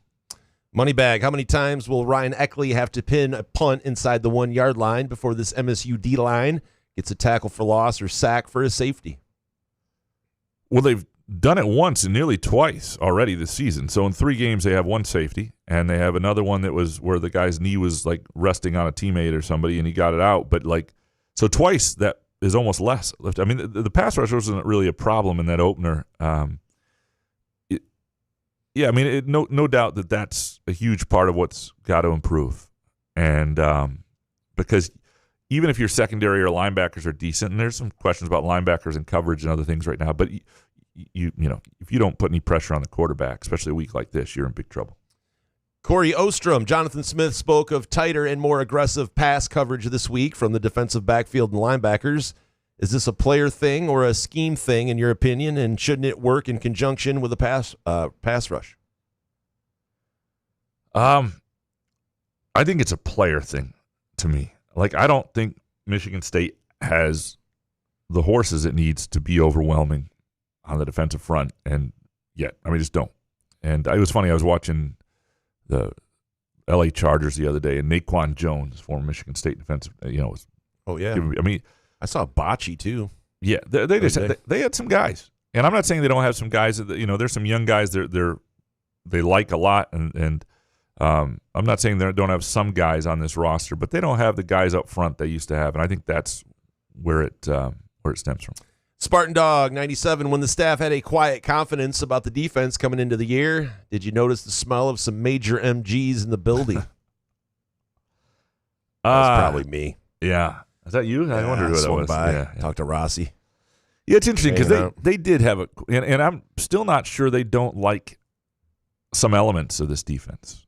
And I think getting Martinez back will help to some degree because I think they like Martinez and Smith back there. I think I like Eaton still as a corner. I know he's been beaten a couple times, but I think there are some elements of this defense that are okay. And what'll be interesting is can they? I really want to see what happens. They're so far they've been somewhat resilient, but can they? When they start getting punched in the mouth against a really good team, what does their punch back look like? What do they have? And it's part of it's got to be scheme, but part of it's got to be your best guys making plays and keeping the whole thing together. They've got a couple really good communicators back there with Martinez and Hall, and I'm very curious this week because I think this week tells us a lot. I don't think they have to look great this week against USC, but if it's just a runaway traffic one direction, just getting the defense can't stop them, they're in big trouble. Dang it, Bobby and Parker Weiss next. Why is the MSU fan base so incredibly soft? We're 3-0 with a win over a decent program in year 2 of Smith, yet people want him fired. Give the man a freaking chance and some time. And does the MSU fan base need to chill the fuck out and maybe see the next 2 games before acting the way it has been this week? It hasn't been great. I mean, I wouldn't say soft's a tough. I mean, people react. This is the way people react. I mean, if you watch like Tigers fans on social media right now. Did you see that shit last night? It's awful. Unbelievable. It's awful. But it's like there's just. I've never been so critical of a team that has one of the best records in the AL. So but it's wild. If you were a diehard Tigers fan who reacts the way many of them do on social media, and you went to see, and you had a family member who said, they wanted to have you committed. Like legally insane, right?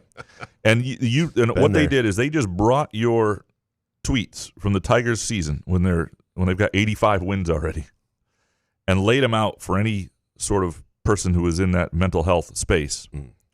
You would be committed. You would not be allowed to be a free walking person in this world. It's just this. It's this constant. Yeah, you read faucet liquors. I mean, come on. Some people can have a rational take. But not everybody. What are we talking about? People believed that Jonathan Smith could go to UCLA. Like, why would he want to go to UCLA? Like, that was an actual rumor? I mean, come on. It's just people on Twitter like flame throwing, and stop paying attention to it and just listen to the people that you respect on the topic. And try not to aggregate. But I'm just saying, you know what I mean? What was the score at halftime in Youngstown State? It wasn't fucking great, right? It wasn't. No. And you're going across the country, and you're a fucking heavy underdog. So it's like, what is I could, and you have to talk about it. The game isn't until Saturday. What else are we going to talk about? And people are frustrated not just from his year and a half. I know, but we take these people on Twitter that, like you said, some of them should be committed. There are some other people on there. Huh? There are listeners. No, not the listeners. I'm saying the faucet liquors of the world, the nameless people on there. We have just fart fire soup. Shit. We have fart soup. I love fart soup. Fart and great. Mrs. Fart Soup. Yeah, absolutely right. Two great people. I'm just saying, faucet liquor is a name. We have worse, right? That's what you said. You said that. I like our people. Faucet liquor's not my people. I don't know who that person is. I just laughed at the name of it. And that's the fact what I'm saying. That you take somebody seriously. And I can understand if you didn't take fart soup seriously. I do, because I know him. I've met him in person. Yes. He's a great guy. See, that's what I mean. And I take him seriously. He's the one who delivered the real pianist Groovy Donuts to us, which, by the way, if you want the Groovy Donuts done for your outing, whatever it might be, just your tailgate, a party for yourself, or just to take to work, go to groovydonuts.com, place your order, and if you want them to do something special, keep, maybe not too obscene, but if they'll write something on there, they'll do a drawing, whatever it is you want. If you want the Jonathan Smith hubcap Groovy Donut, they will do it for you. Whatever. What about this one? Absolutely. I mean, fucking everybody masturbates. Yeah, let's not ask for that. Let's not ask for that if we can avoid that. A really good pianist. That was about the line right there. Well, because you meant to say pianist. Yeah. Parker Weiss. Is it possible this team can play up to its competition the same way as shown to be able to play down to its competition in all 3 games so far? Yeah, and this is something I was mentioning earlier. I do think the idea that there are teams that are sort of in this ground of area where they're not good enough to dominate, but they're good enough to hang in. We that team in a lot of different sports. You see it in Premier League soccer. You see it in football. It's a team that's, and I think that's really your hope for Michigan State this year, especially defensively, is this is a group that's where they are. They're not going to get just completely run over. They're going to win their share of things. They can hang in. They're just not good enough to do it to anybody else yet. And then the offense is going to have to be the separator. There is a chance that exists within this team. And for that to exist, you have to have some guys in certain areas that are difference makers, that make plays, that force turnovers, timely sacks. You have to have things. You have to be timely as much as anything to be that as a defense. PW, can Jonathan Smith win the Big Ten at MSU? And be honest. Be honest, Couch. I don't know. I mean, Jesus. Could it go either way? Be honest. So I think a lot of it is about resources and what that's going to look like at Michigan State relative to other programs at the top. No, I'm not spinning anything right now, because the question is, beyond revenue sharing, what are the finances going to look like in terms of paying players? And is Michigan State willing to go where certain programs are? You heard the Arkansas AD this week. If you missed it, he basically said, we're not equipped to win a national title, and part of that is because he doesn't want to go outside of the rev share. He doesn't want to view what he views as cheating. And so, how many of these? There's a lot of. Next year is going to be a fascinating year in recruiting. Because until this is solved, until you have the Scores Act pass, or you don't, or you have something else in place, or some lawsuits won, as of right now, it is really hard to promise recruits the way that like Michigan did Bryce Underwood. It is hard to do that without obviously going against the rules. And so who's willing to do that? And I think, if the top of the league is, then MSU has to be willing to do that. Like that, the rules are only the rules if they're actually enforceable rules. If the NCAA can't enforce anything and the teams you're competing with are doing something, then you have to do it. That the rules aren't really rules then at this point. So it starts there. Are they willing to, from a resource perspective, play in that realm? And can they play in that realm? If all things are equal or equal enough in that realm with Jonathan Smith, I don't know, because at Oregon State, again, he built that program, but they didn't win a Pac-12 championship there, right? I don't think. And so I'm curious to see. I don't know what his ceiling is. Carl Mylock, what is the minimum number of games Jonathan Smith must win to keep his job? And is there any indication Jay Batt has him on a short leash?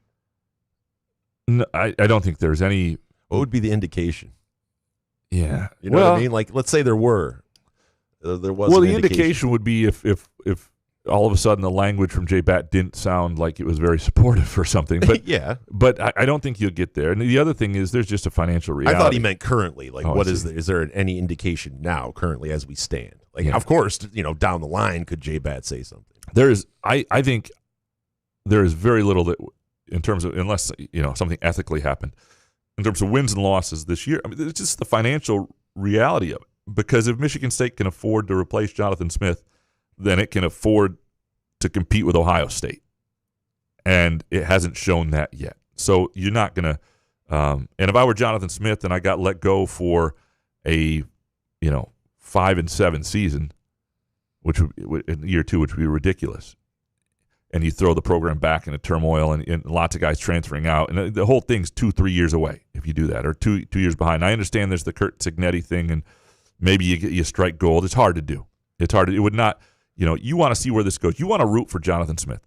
There is nothing that's happened so far that shouldn't have you rooting for Jonathan Smith to succeed and think he has a chance to still be the guy. You can have your doubts about him, and he's got to prove those doubts wrong. But there's nothing definitive yet, and so I would, I think that, and I just don't think this year, because of the money situation, because I think they are a good staff, because I think he is a good coach, and because I do think the program's better than what. Look, their quarterback's developing well. They got really good receivers. Like, I don't see how they're not going to win 5, probably 6, maybe 7 games and look better than last year. And the question will be moving forward as it becomes cheaper to let a guy go like that. Is there continued progress? Right, years 3, 4, 5. But it's in those stages that these conversations would happen. Polish, Sparty's Morning Crew next. How did you get MSU Athletics to fix the volume in our section? It was the bright spot of that rough Youngstown State game after 2 weeks of bloody ears. I heard last week that with so many new speakers, some sections were still getting blasted, while most are good. Yeah, I didn't know that. That was all Graham. That's good news. Yeah, well, actually, job, I made a call. Or Latz. Latz saw Jay Batt. Maybe Latz said something. I walked up to Jay Batt. I screamed in his ear, and I'm like, this is what it sounds like to sit at Spartan Stadium, So let's get that fixed. Come on. And he said, I'm on it. Real quick, before we move on, another one that I forgot to put in the system from some dude.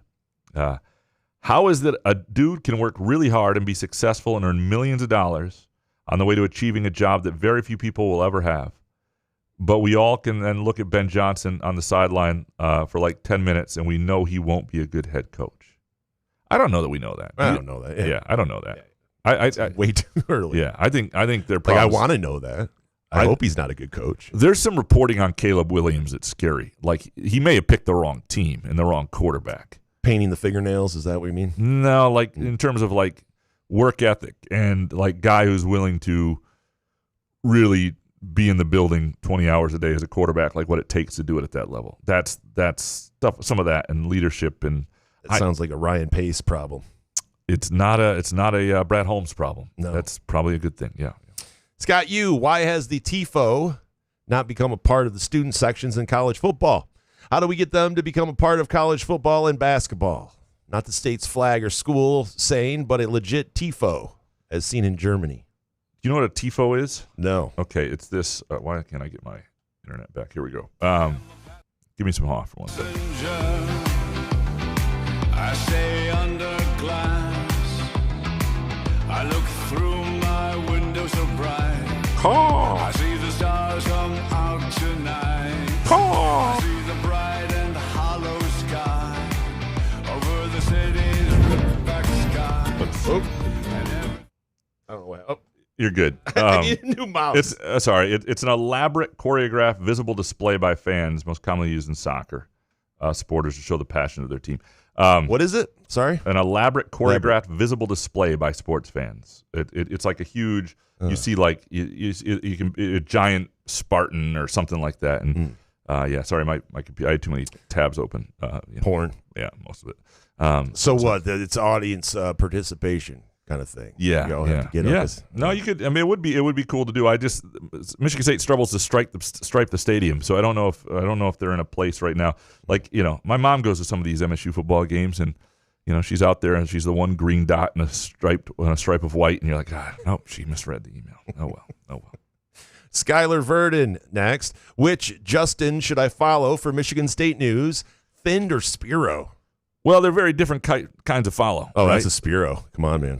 If you want like recruiting insights, Thind is your guy. It was Spiro if you want to like takedowns of Michigan fans and things that are going on in Michigan player land. interviews. He still does player interviews. In his basement or whatever. He has a whole studio there. Yeah, it's they're very different follows. So I wouldn't say it's like an either or sort of deal. It's whatever your cup of tea is. Correct.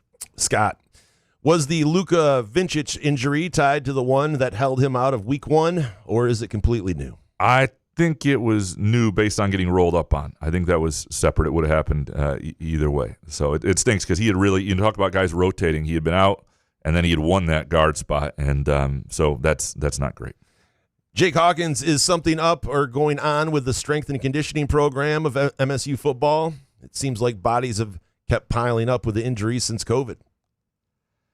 I don't think so.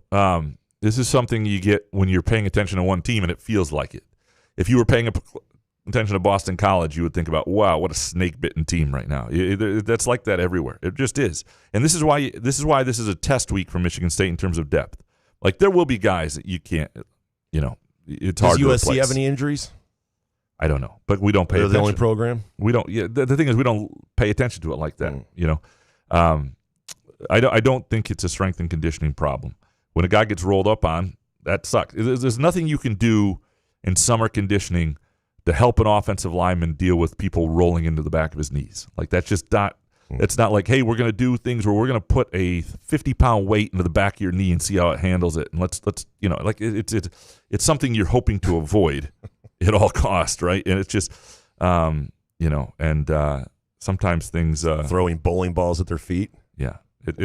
I just don't think, Jake, I'm going to tell you right now, I think if you randomly picked like 4 other programs to follow as closely as you follow Michigan State, I think you'd be thinking the same thing. You'd be like, how the hell is it the 4 programs that I follow are the most injury-riddled programs in all of college football? I think that's the way you would feel. And lastly, from the Twitter questions, the jerk guy, are you going to insult me again? Probably, but we still appreciate you. It's better to be insulted and included than not included and not insulted. Does that make sense? I mean, we skipped a lot of takes to get to him. But yeah, then we read a poem and we didn't know where you're going with it. And that's right, the poem. The poem. Yeah, he wanted it sung, apparently. I don't know. What the fuck is this? I don't know. This isn't Cameo. Yeah, there you go. Could you sing it for me? I mean, come on. We love jerk guy. We appreciate you. All right, we're going to take a quick break. When we come back, we will pick the games this week. We do not have Harry this week. Harry's scheduling on Wednesdays has gotten a little. He got kidnapped.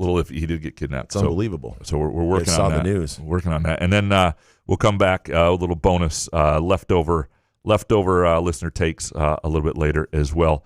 Couch in the Rube, our Wednesday show presented by our friends at Firekeepers and the Firekeepers iCasino and Sportsbook app and Front 43 Neighborhood Pub and Cask and Company Kitchen and Bar. Your team, enjoy a mouth-watering burger or savory sushi.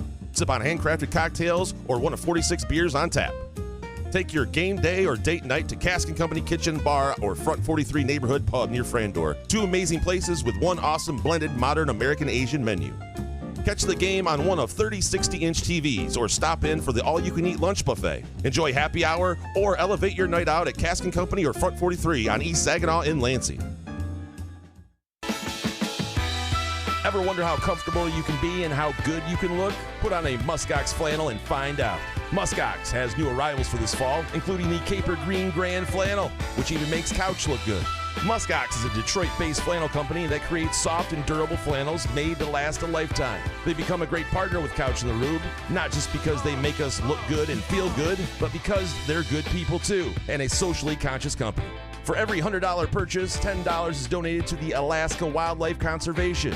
Muskox flannels are designed with 100% cotton that is ethically sourced and double brushed for softness. Feel the quality and comfort of a Muskox flannel by ordering at gomuskox.com, where Couch in the Rube listeners can enjoy $15 off their flannel purchase with the promo code HOFF.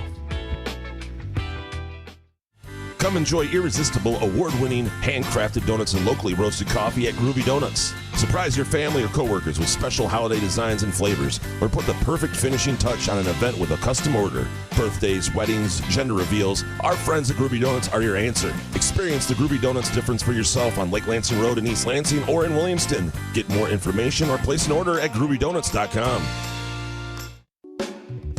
If you're looking for a relaxed vibe, great food, and an outstanding beer selection, Midtown Brewing Company in downtown Lansing is your place. Enjoy their famed chicken and waffle fries, fish and chips, or any of their delicious burgers or salads. Midtown Brewing Company also offers 40-plus beers on tap, including ciders and seasonal offerings and daily happy hour specials. The spacious and cozy vibe makes Midtown Brewing Company a perfect place for a beer with a friend, a work lunch, or to watch the games on its big screen TVs. If you'd rather eat at home, Midtown Brewing Company offers a terrific carry-out menu and free delivery on orders of $20 or more. Visit MidtownBrewingCompany.net or stop by 402 South Washington in downtown Lansing for the Midtown Brewing Company experience. Find Couch in the Rube podcasts on Spreaker, iTunes, iHeartRadio, Spotify, YouTube, Facebook, Google Podcasts, CastBox, and the Rube's favorite podcast addict.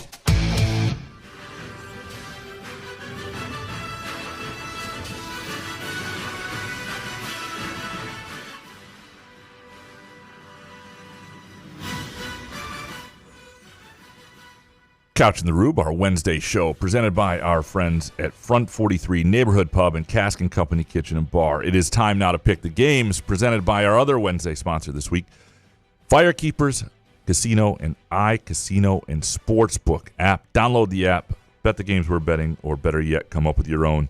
It is time now to pick our games, our best bets for the week. Got 3 college games, 4 NFL games. Jason, Michigan minus 2.5 against Nebraska. The game that I said is impossible to do, and obviously I think it is pretty impossible to do. I like Michigan here inside of 3 points. I just think what I've seen from them so far, and again, freshman quarterback on the road, would stay the hell away from this. Really? But I just think physically they're the better program right now and could be completely wrong. For this case, I'm on Michigan. Jason, where are you? Yeah, we talked about it earlier, and I was shocked by your response there. I just like Matt Rule and Underwood on the road. I just don't know if I trust it after what he did against Central. Now we're saying he's going to go to Nebraska and go in and cover 2.5. I kind of like the money line, so give me the home dog. All right. Illinois, plus 4.5 at Indiana. This is completely a heart pick. I'm sick of Indiana. They haven't played anybody. I want Illinois. I like Illinois' team. I like their quarterback. I like their story this year. I want Illinois to be for real. And I want Illinois to go in there and make Indiana pay for not having played anybody yet. Give me the 4.5 and what I do think will be a competitive game. So give me Illinois with plus the points. But why 4.5? Is it because Indiana put up 73 on Indiana State? I mean, it's ridiculous. Nobody knows because what to of last year. Nobody knows what to do. I'm not saying Indiana can't win this game at home, but the 4.5. I love this game too. Yeah. So give me Illinois with the 4.5. Buck Signetti. Okay, here we go. Yeah. MSU plus 18.5 at USC. This is it's grown from 15.5 to 18.5. It's grown one-way traffic. And the problem with this game is, I feel like you have to make 2 predictions. It's a with Nick Marsh and a without Nick Marsh. with Nick Marsh, I would tell people I like this. If he's healthy, I like this 18.5 quite a bit. That's a huge number, and I think MSU will be able to score enough points. You get to 21 or something and keep that within the range. Without him, I like USC. So it's that simple. I would wait. If you're somebody who wants to pick this game and you can get that line, I'd wait to know if Nick Marsh is playing before I went one way or another on it. So for our purposes here, let's say Nick Marsh is not playing. So I'm going to go USC. But what percentage are we talking with Marsh playing? Is he like 75% he's going to play? I don't know. I don't think so. I really don't. 50-50? I think it's more 50-50. At least in terms of me reading tea leaves, I don't have it. Like, on a Wednesday. I think Mekhi Frazier's out. Like, that's my hunch on that sort of thing. But I do not know if I don't know that it's 50-50. So it's MSU if he plays, it's USC if he doesn't. That's where I'm at on that line. I'm kind of rooting for Monday's show, so I want MSU to at least cover this, because if USC covers this, I got to take USC. I'm sorry, it's just my gut feel. I got to be honest with these picks. All right, NFL, Rams plus Eagles. I like this Rams team a lot. I have this at 3.5. Okay, you have it 3.5. Yeah. 3. Well, let's put it at 3.5 then. At 3.5. I did get it this morning at 3.5. Okay, at 3.5, I definitely like the Rams. I think the Rams are good. I do, and I think as long as Matthew Stafford's upright to that offense, he's just a tick above some of those other teams in the NFC West. The tush push is worth 2 points in a line or something, but give me the Rams. Possible letdown spot for the Eagles. Yeah, when I saw the 3.5, you give me McVay and Stafford, even if it's on the road. I like the Rams defense, so give me the Rams plus 3.5. Broncos plus 3 at Chargers. This is interesting because the Chargers look phenomenal against the Raiders defensively. There's some things I like about their offense. The Broncos defense, which is supposed to be great, look not so great against Danny Dimes in the Indianapolis Colts. I have questions about them at quarterback and offensively, but it's plus 3, and it's a home game. This will be mostly Broncos fans in L.A. So I'm taking the home team. This is a home dog, Denver, right here. Give me Denver. Wow. Yeah, I don't know about Khalil Mack. He's going to be out for a couple of weeks with that gruesome shoulder injury, or elbow injury. Yeah. It's awful watching that live. I just love the Chargers defense. Bo Nix has been decent on the road so far in his young career, but I just like Harbaugh in that defense. And I like what he's doing with Herbert. So give me the Chargers, given that 3. Cowboys Bears in a game that'll end somebody's season here. Cowboys -1 at the Bears. I just think the Bears aren't very good right now. I think we saw it against Minnesota, who didn't look very good the following week. The Cowboys are at least offensively able to put one on you a little bit. I don't think the Bears can keep up, even if the Bears' defense is okay. They've got some issues, some injury issues as well. I like the Cowboys quite a bit here, -1, Jason. But why is it only -1, though? The Bears are in such disarray. Well, because they're 0-2 as well, the Cowboys. I understand that. That's what I mean. And that's why I just think the Bears at home have to turn this thing around a little bit, and it would just make my day. Even though I just despise Ben Johnson and the Bears, I despise Jerry Jones more, and I like watching him suffer. So give me the Bears winning this one at home. Lions plus 4.5 at Ravens. Monday Night Football. So glad this is Monday night, and I won't be on a plane when this happens. It'll make our Monday show less interesting. In that sense, I wish it was a Sunday game. But this line's actually crept up a little bit. I think it was like 3 when it opened. The Lions are plus 4.5 despite their performance against the Bears. Should we do the show on Tuesday then? We're not going to wait till Tuesday. And we can do a Tuesday show too if you want to do. I'm sorry. Yeah, we're doing picks. I forgot. Want to talk about this We're on later? the show. Yeah. Anyway. I think the Lions are good here. I think the Ravens are really good too. The plus 4.5 is big enough for me. If it was 3, I actually like the Ravens. I like the Lions here at plus 4.5, but barely. Here's for Harry. Ikuna Yaba Gita Jared Goff. You're on the line. I want to. Yeah, I'm a homer. I'm going to pick the Lions because you can't listen to me rationally about this. I just hate this game so much, and I know we're going to find out a lot about the Lions here. So give me the Lions plus the 4.5, but I'm not super excited about it. Anything else you love this week? Anything else you're betting this weekend? I have the 2-leg plus 317. The games we talked about. I have the Nebraska money line, and then I took Illinois plus 4.5. Those two pay plus 317, and that is real money I placed today this morning on it. That's why it made me laugh when you were so like, man, Nebraska. That's pretty good. I just don't the Illinois plus 4.5, and then with the Nebraska, I just don't trust Michigan on the road. So okay, yeah, I will probably have a Premier League bet that I like. I don't have one that I love right now. Part of that's because the Champions League stuff's going on.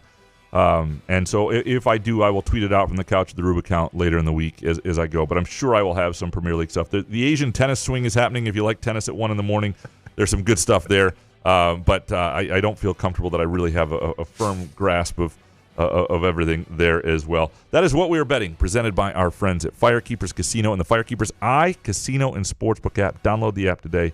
Bet our games, bet your games, tail us, fade us, whatever it is. We are going to take one last break. When we come back, for the diehards, for those who want to hear their names, who had hot takes on Monday or just want to keep listening to us for some godforsaken reason, bless you. We'll be right back. Couch in the Rube, presented by Firekeepers and the Firekeepers Casino and Sportsbook app, and Front 43 Neighborhood Pub and Cask and Company Kitchen and Bar.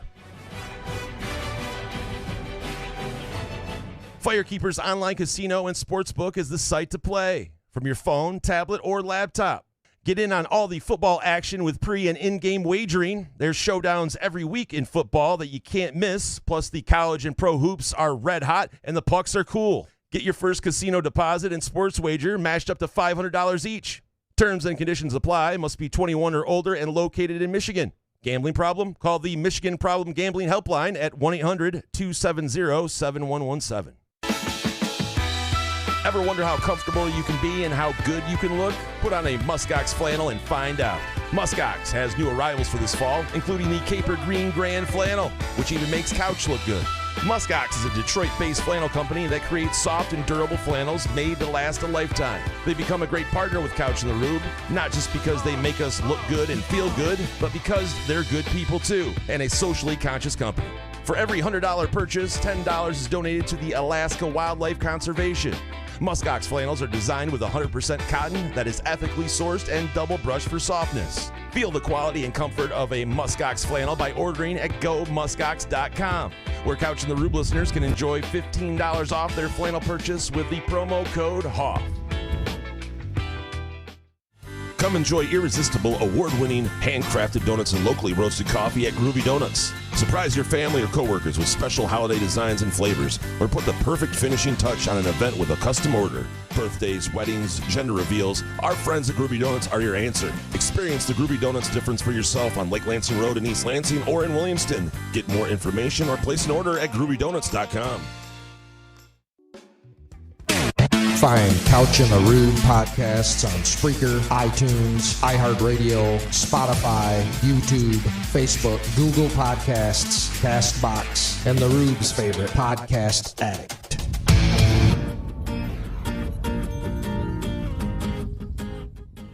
All right, our Wednesday afternoon show. Closing it out with the leftover takes from Monday's show. Our Wednesday show presented by Firekeepers and the Firekeepers Casino and Sportsbook app, and Front 43 Neighborhood Pub and Cask and Company Kitchen and Bar. If you're looking for a place to go this weekend to watch games, just to have a date night, to have a great meal, Cask and Company and Front 43. All right, let's dig into these leftover hot takes. Original Dark Mantonio. I still say if Sharon Moore had been on the sidelines, there's no way Michigan would have scored 60. Maybe not even 40. Just not in his coaching style, and I don't like that. I don't know what would have, you don't like winning 60-3. I mean, who cares? No, he would. He prefers it. He doesn't like that it's not his coaching style. Oh, you're saying Sharon Moore would not have. Yeah. That's a good question. If they were trying to make a point here, and you got an interim coach, and Central Michigan did not look up to it. That's for sure. That was the one very clear thing. Mike DeShelter, more surprising, the Lions' domination or MSU's dud versus Youngstown State? Oh, is it really a dud? I mean, you could be critical of the Youngstown State game, but they won, 41-24 or what? I mean, a dud. But I would go slightly Youngstown State, because I think the Lions, even though they hadn't looked great the previous week, looked like the Lions we saw last year. So we just seen a lot of it. So I'd say it's the Youngstown State performance. Lions reply guy. Number one, Dan Campbell put too much emphasis on the 1 seed last year, and the Lions ran out of gas. They went 8-0 on the road last year, and I expect them to try and win every week. But I think the idea is to build week over week and be playing our best football at the end of the year and pace ourselves. 2, does what the Lions did to Chicago give you more encouragement or fear? Because it shows just how dominant Green Bay's defense seems to be. if they handled Detroit and Washington the way they did. And bonus, Parsons on Detroit would be sweet for fans, but I don't think his lack of ability to stop the run fits with our philosophy. I think his abilities would fit fine with the Lions' philosophies. He's really good. Yeah. He's really good. You would figure that part out. Yeah, you'd make it work. Yeah. Does what the Lions did to Chicago give you more encouragement or fear because it shows how dominant Green Bay's defense seems to be? I don't think there's fear in that. Like it's a week 1 game too. And again, Green Bay may be phenomenal, but every defense gets decimated by injuries, so they won't be the same team. Like there's no point in even trying on defense because you're going to lose at least 8 players by the playoffs. I'm just kidding in that sense. But the Green Bay, let's see what happens when they play the Lions again in Ford Field. I think that'll be interesting, though. That'll be telling, and I guarantee the Lions will be up for it. Spartan 2-3-1 Lions week 1 loss was a combination of 2 new coordinators, 3 new offensive line starters, and starting week 1 on the road against a damn good football team. People are too quick to react. Relax. Yeah, I mean, No, I won't, because it was terrible. That performance was fucking god-awful after you wait all year, and that's week 1, and they just did not come out to play. But they had earned the right for a mulligan more than they had. Right, but we have to talk about it. Oh, I'm not saying we should. We do the show, and I'm just telling you what I saw. It was complete ass, that Green Bay game, and it was great to see them bounce back against Chicago. But I don't understand why we can't rationally or irrationally, even for brief parts of it, just talk about how bad they played. Stop telling people to relax. And football is the one sport where we're not. What am I supposed to do? Come on the show and be like, no, there's a long season. And I'm not just him. It's everybody in the show. There's like everybody needs to relax on Michigan State. Like we have to talk about this at some point. You know what I mean? Like, what am I supposed to do? Just get on this show and be like, Jason, what's your first hot take? Well, it's a long season, and I think we should give these guys time. Well, in football, there's a week-to-week sport. Wants to hear that shit. It's a week-to-week sport. And like basketball, we're not as built for it because when people react like this to one basketball game and 3 days later it's very different, it's more annoying. Football is just, this is the way it is. You only play 17 of these a year in the NFL. You play 12 in college football. You only get so many bites at the apple. And, like, to me, how a team plays is fair game to react and overreact a little bit. Now, sometimes you do overreact. Sometimes you're proven wrong. And I do think you have to be a little careful on, like, things that I think you can look foolish if you're like saying something is for sure, and that's where you get like this. We just give Twitter takes too much credit. Yeah. Social media shit. We just give that too much What's the credit. name of the person on Twitter? Faucet Liquor. Faucet Liquor. Yeah. Faucet Liquor. Follow that person. Izzo for Prez next. The overreaction from MSU, Michigan, and Lions fans is over the top. Michigan loses to Oklahoma, and they want to get rid of the coaches and QB. You have to see who's saying this. They look good against CMU, and now they think they have a Heisman candidate. MSU did the same but opposite after BC than Youngstown. Relax. These motherfuckers saying to relax. I swear to God. The next one, say relax. They're all We're ending the show now. They didn't actually say. I added relax. That was me sending it to you. I'm like, fuck, I'm gonna get Jason here. I'm just gonna say relax every time. Come on. Who's saying that they need to get rid of the quarterback? And this is natural fan behavior, and this is why. Again, if you want to be. If you want to not be committed to a life in an insane asylum, don't have your Twitter account over the course of a season shown to anybody. Because, frankly, that would be my argument. Be like, you know what? I don't think we can have you outside the walls anymore. Chris, while it wasn't pretty, YSU is one of the better FCS teams with the leading rusher in the nation, and defense held them in check, barring one mistake. Still concerned about a passing attack like USC, but the defense has shown signs of being decent. Now, fans, let's not run Smith out of town if we don't win. And bonus, based on how the Bears' defense and Vikings' offense look today, maybe it was a little too early to say JJ is ready to be a starting NFL QB. Here's what I liked about JJ McCarthy over like a guy like Caleb Williams is, and I'm not saying JJ McCarthy will be a great quarterback, but I did like his response against the Bears, and maybe he's played only 1.5 good quarters of football at this point. But when shit was down and it looked like the wheels were coming off, he got it together in the middle of a game in his first start. And so I don't know what he'll become, but that sort of trait to me gives him a better chance. And I think the way his teammates look at him, the fact that he was made a captain, all that stuff, the way his teammates look at him and see him, and that response there, to me, says he's got a chance at it. And Williams, I'm feeling less and less good about in that sense. So should you relax on your Caleb Williams stance then, or? No, not yet. Well, I mean, I'm not completely. That's what I mean. I feel like you have to be able to talk about it and still have a rational point of view. I'm willing to give him a full second season to see where he's at. Absolutely. All right, Jake Windsor, who is the sire of Sean Windsor. Sire. Hold on. This is how you sire. And that's the taint. All right, number one, the Lions were never in trouble, and the airhead national sports media personalities can all shove it. 2, ESPN ranked MSU 39th of 39 of all the remaining unbeatens in college football. That doesn't seem like a fair rank, but what do you think, Graham? And 3, Valenti has worse takes than Los. Wow. No. Tell me one. Well, and here's the thing about, the sports radio is supposed to be more, that's why they call it shock jocks, right? I mean, it's like this, it's supposed to be. I listened to Valenti during the Lions season, and he's not even close to Los. And Izzo used to talk about this, and he's talked about it maybe before, like, he doesn't value what's actually said on the air the way something's said in print. So if you say something to Izzo like, I was talking about that on the air, he doesn't care. He's like, it's a moment in the ether and then it's gone, and he doesn't even understand podcasts. And my guess is he doesn't know how to download them. But if it's written to me, to him, it's the written word. Like it just has more oomph. You have to be more measured, more reasonable. That's just sort of a different platform. In terms of 39th out of 39th of all unbeatens in college football, I haven't looked detailed everybody else there. They have played a Power 4 team at least. But the beauty of it is that they have plenty of time to prove people different. I mean, they won't be that if they stay undefeated. They won't be that in the rankings if they beat good teams. And it just doesn't matter to this point. But given how they struggled against Youngstown State when other teams were pounding the crap out of 1AA teams, I don't, it's hard to make a huge argument that they're wrong. But I'm sure there are 10 teams on there where you can make a debate the other way. Pound the bushes. Fart Soup, anyone who was chanting F. Ben Johnson during the Lions game is an absolute loser. The guy gave you 2 incredible seasons that most Lions fans had never seen in their lives. And he gets offered one of only 32 specific jobs in the entire world that he takes, and he's the loser. I know that's why they're called fanatics, but that's also why I'm caring less and less about sports.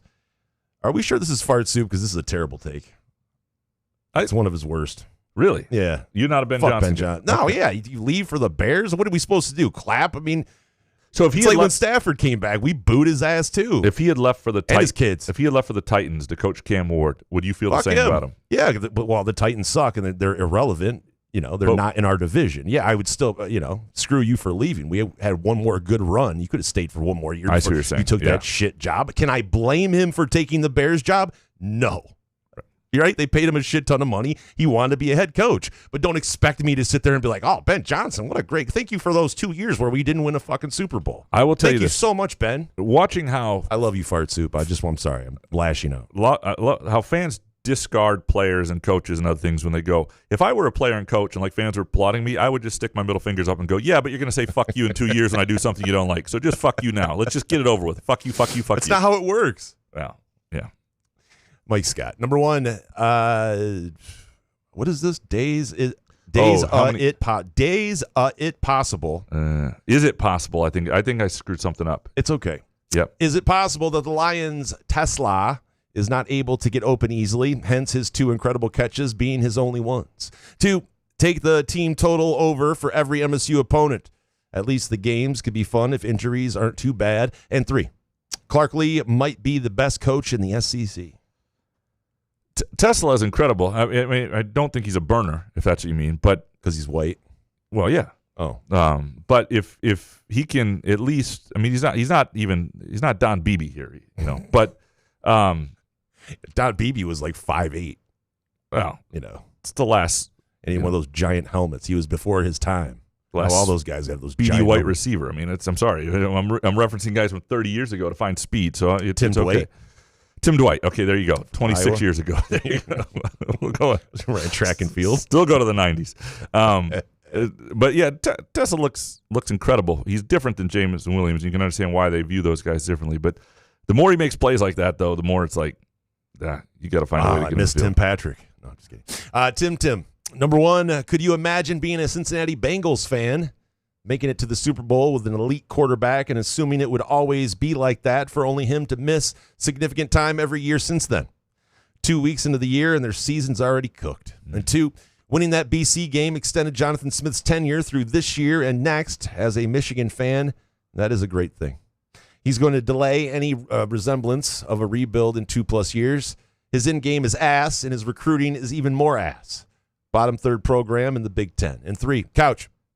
I was listening to a podcast the other day with Joe Buck, and he was talking about how verbal crutches drive him insane. What do you think your verbal crutch is? Hint. It's saying to some degree 35 times per show. I didn't even know that. I do not even pay attention to that. There to some are degree, huh? There are things I worry about. Like my mother uses the word "so" as she begins every sentence. And I didn't used to do that, but I do catch myself now because I listen to my mother enough, and I'm trying to kick it. I saw that bit from Joe Buck. There are things I hate about listening to myself. Literally hate. There are times that I will think, that was a really good show. And I'll listen to the open. I'll go, God, I suck. Like it's just the way I sound, the words I choose. Try doing these the clips, these shorts that have to come out. I can't even imagine it. I mean, you talk about AI does most of it and just spits out these little clips for me to watch. Even I'm watching it 30 seconds at a time. I'm like, oh, barf. You talk about me wanting to replace you. I'm surprised you haven't replaced me. There's got to be somebody who's better at this. What are you talking about? I don't want to do this show with anyone else. Yeah, come on. You're the best, man. Couch on fire. Tigers are going to make us sweat right to the end, apparently. Scooble's worst outing of the year. And bonus, MSU will be okay in spite of all the hand-wringing. And bonus, Jason is a happy camper this Monday morning. He was. I was happy, yeah. Yeah. Monday morning was fun. Yeah. No, this morning, not so much.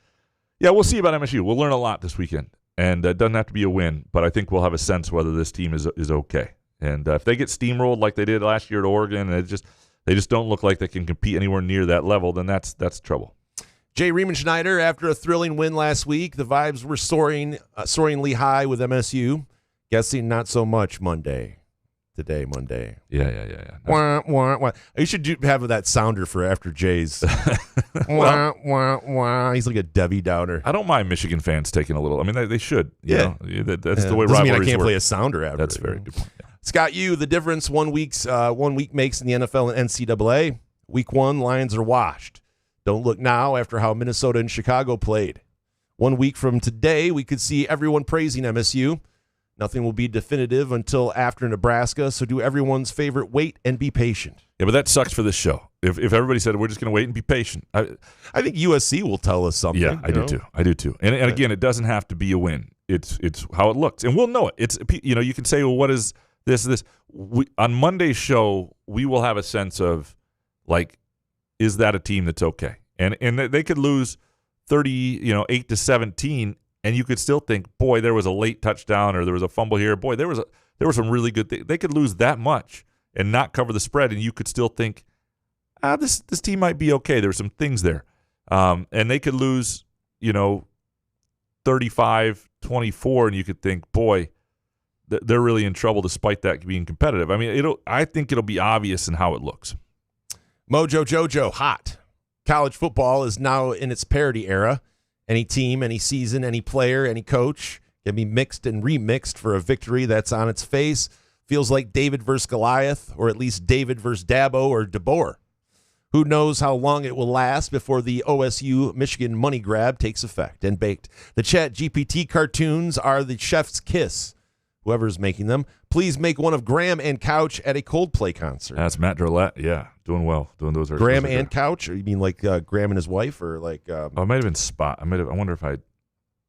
Yeah. No, it should be. I wonder if I edited this wrong. It should be. Oh, it me and right. you. Yeah, it's Graham probably. Couch. I probably fucked that up. I apologize. It is a parity era, and that's good. If places like MSU, it really is. The question is, and I think the more teams that get into the playoffs, and the more the revenue sharing is going to make it easier. I think it is 100% a parity era. There will be exceptions, and there will be teams that are able, through great coaches or resources, are able to just stay a little bit above. But it's going to be harder and harder.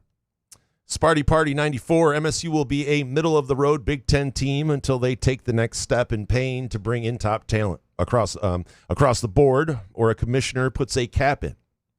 MSU looking like shit, and 3 impact players getting hurt really was as bad as it could have gotten besides the loss. Yeah, I mean, the injuries were a big part of this, too, and the vibes. Because a couple things. One, if Nick Marsh doesn't get hurt, I don't think that game's as close as it was. I mean, he was a really dominant player in that first half. I think they would have won by maybe 10 more points. I mean, I think he was worth a lot to that game. And so that element of things made the game look worse, too. And it was bad all around. Ben Chulik next. What is up with the injury bug at MSU? Seems like MSU suffers at a higher rate. I don't remember seeing any YSU players getting hurt in Saturday's game. Poor training or overtraining? Give him the take, Graham. Give him the take. Yeah, no, it's funny because I don't remember a lot of Youngstown State guys being down, but it's also true that when Youngstown State guys get hurt and you realize it's the opponent, you stop paying attention most of the time. And so that's I think people remember it less. I don't think it has anything to do with training or overtraining. I think a lot of these injuries are things that happen because it's a violent game and it's football, and you got to have depth. You just have to.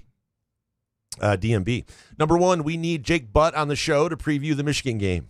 We can take bets on how long it takes before he blows his load and has to clean his underwear. Nice work, BTN. 2, Couch. Your boy Huge is calling for Tony Anese to coach the Spartans when Coach Smith leaves for UCLA. Was he tweeting 20 beers deep, or is journalism dead? You tell me. Well, he's not a journalist. He's a radio host. And 10 plus his ass. Yeah, and his son plays for Tony at Ferris. And the thing I will say about he's done an amazing job at Ferris State. The thing that people need to understand is the biggest jump, and you don't see this a lot, is D2 to D1, not FCS or mid-major to Big Ten. And Brian Kelly, who coached at Grand Valley and then Central and then Cincinnati and on his Notre Dame and LSU, said as much. He was asked once, because Grand Valley people were always like, they should be in the MAC. They could do. And they asked him once about when he was at Cincinnati, what the biggest difference was when they were like 12-0 at Cincinnati between Central and Cincinnati in terms of the talent and coaching that kind of talent. He said there really is no difference. The big jump for him was Grand Valley to Central. That's where there was a huge talent disparity and a huge different type of athlete he was coaching. And it's different. You just don't see it. You see guys who are head coaches at D2 become like defensive line coaches in the MAC. Like that's the jump that happens. It's weird. They just don't. It's not that jump does not happen very often. And so it would. And Tony's probably too old for it anyway. Look, Bill Simonson's son plays for Tony at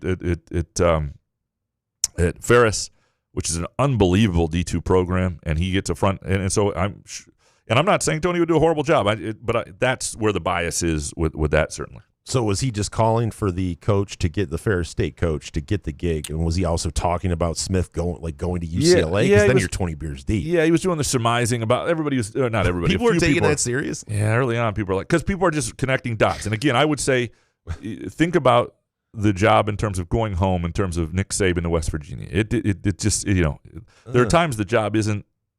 Nick Saban never flirted with the West Virginia job, right? There are times the job is just not that good. Has he been back to West Virginia?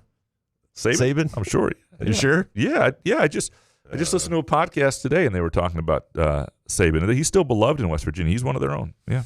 Mr. Benjen, what the hell does MSU staff do at halftime? Barely up at half, and then go 3 and out for the -5 yards in the first drive against fucking Youngstown State, and the announcers say how physical the Penguins are. Feckless mashed potato face doesn't have the fire to lead MSU. Wow. Feckless mashed potato face. Is that Jonathan Smith? Mr. Benjen, unhappy. Yeah, I've heard they usually play like. Well, this was a Monday hot take. Yeah. They usually play euchre at halftime. That's what I've heard. They're actually. Wait for it. Thank you. That was terrible. Hans Jurgen, number one, I think we understand that the Eagles are better than the Chiefs. Now please stop. 2, MSU defense can't tackle in space and suffers blown coverages playing zone defense, but they make up for it by having no pass rush and not creating turnovers. And bonus, the only person to not sack J.J. McCarthy Sunday night was Graham. Where's that? Oh, that was funny. Oh, yeah. What do you mean? I thought you were going to do that. No, it's only when it's not funny. Oh, only I see. Yeah. No, it's not a good day for McCarthy. But I still don't think. I don't know. Still thank you. I needed that to move on. I think that's it, right? That's our last one. All right. That's all right. Well, I'm sorry we didn't get to those Monday. We appreciate everybody for producing our show, for taking part. We appreciate Ryan from the LA Times joining us what seems like 3 hours ago to talk about USC. We appreciate you, though. We really do. We appreciate our friends at Front 43 and Cask & Company at Firekeepers and the Firekeepers iCasino and Sportsbook app. at Groovy Donuts. Great way to spend your weekend. Go to groovydonuts.com. Place your order today. Swing by either location, Lake Lansing Road in East Lansing, and also in Williamson, 7 a.m. to 1 p.m. Thursday through Sunday. We'll be back Monday. Good show, man. Yeah, man. Couch in the Roof.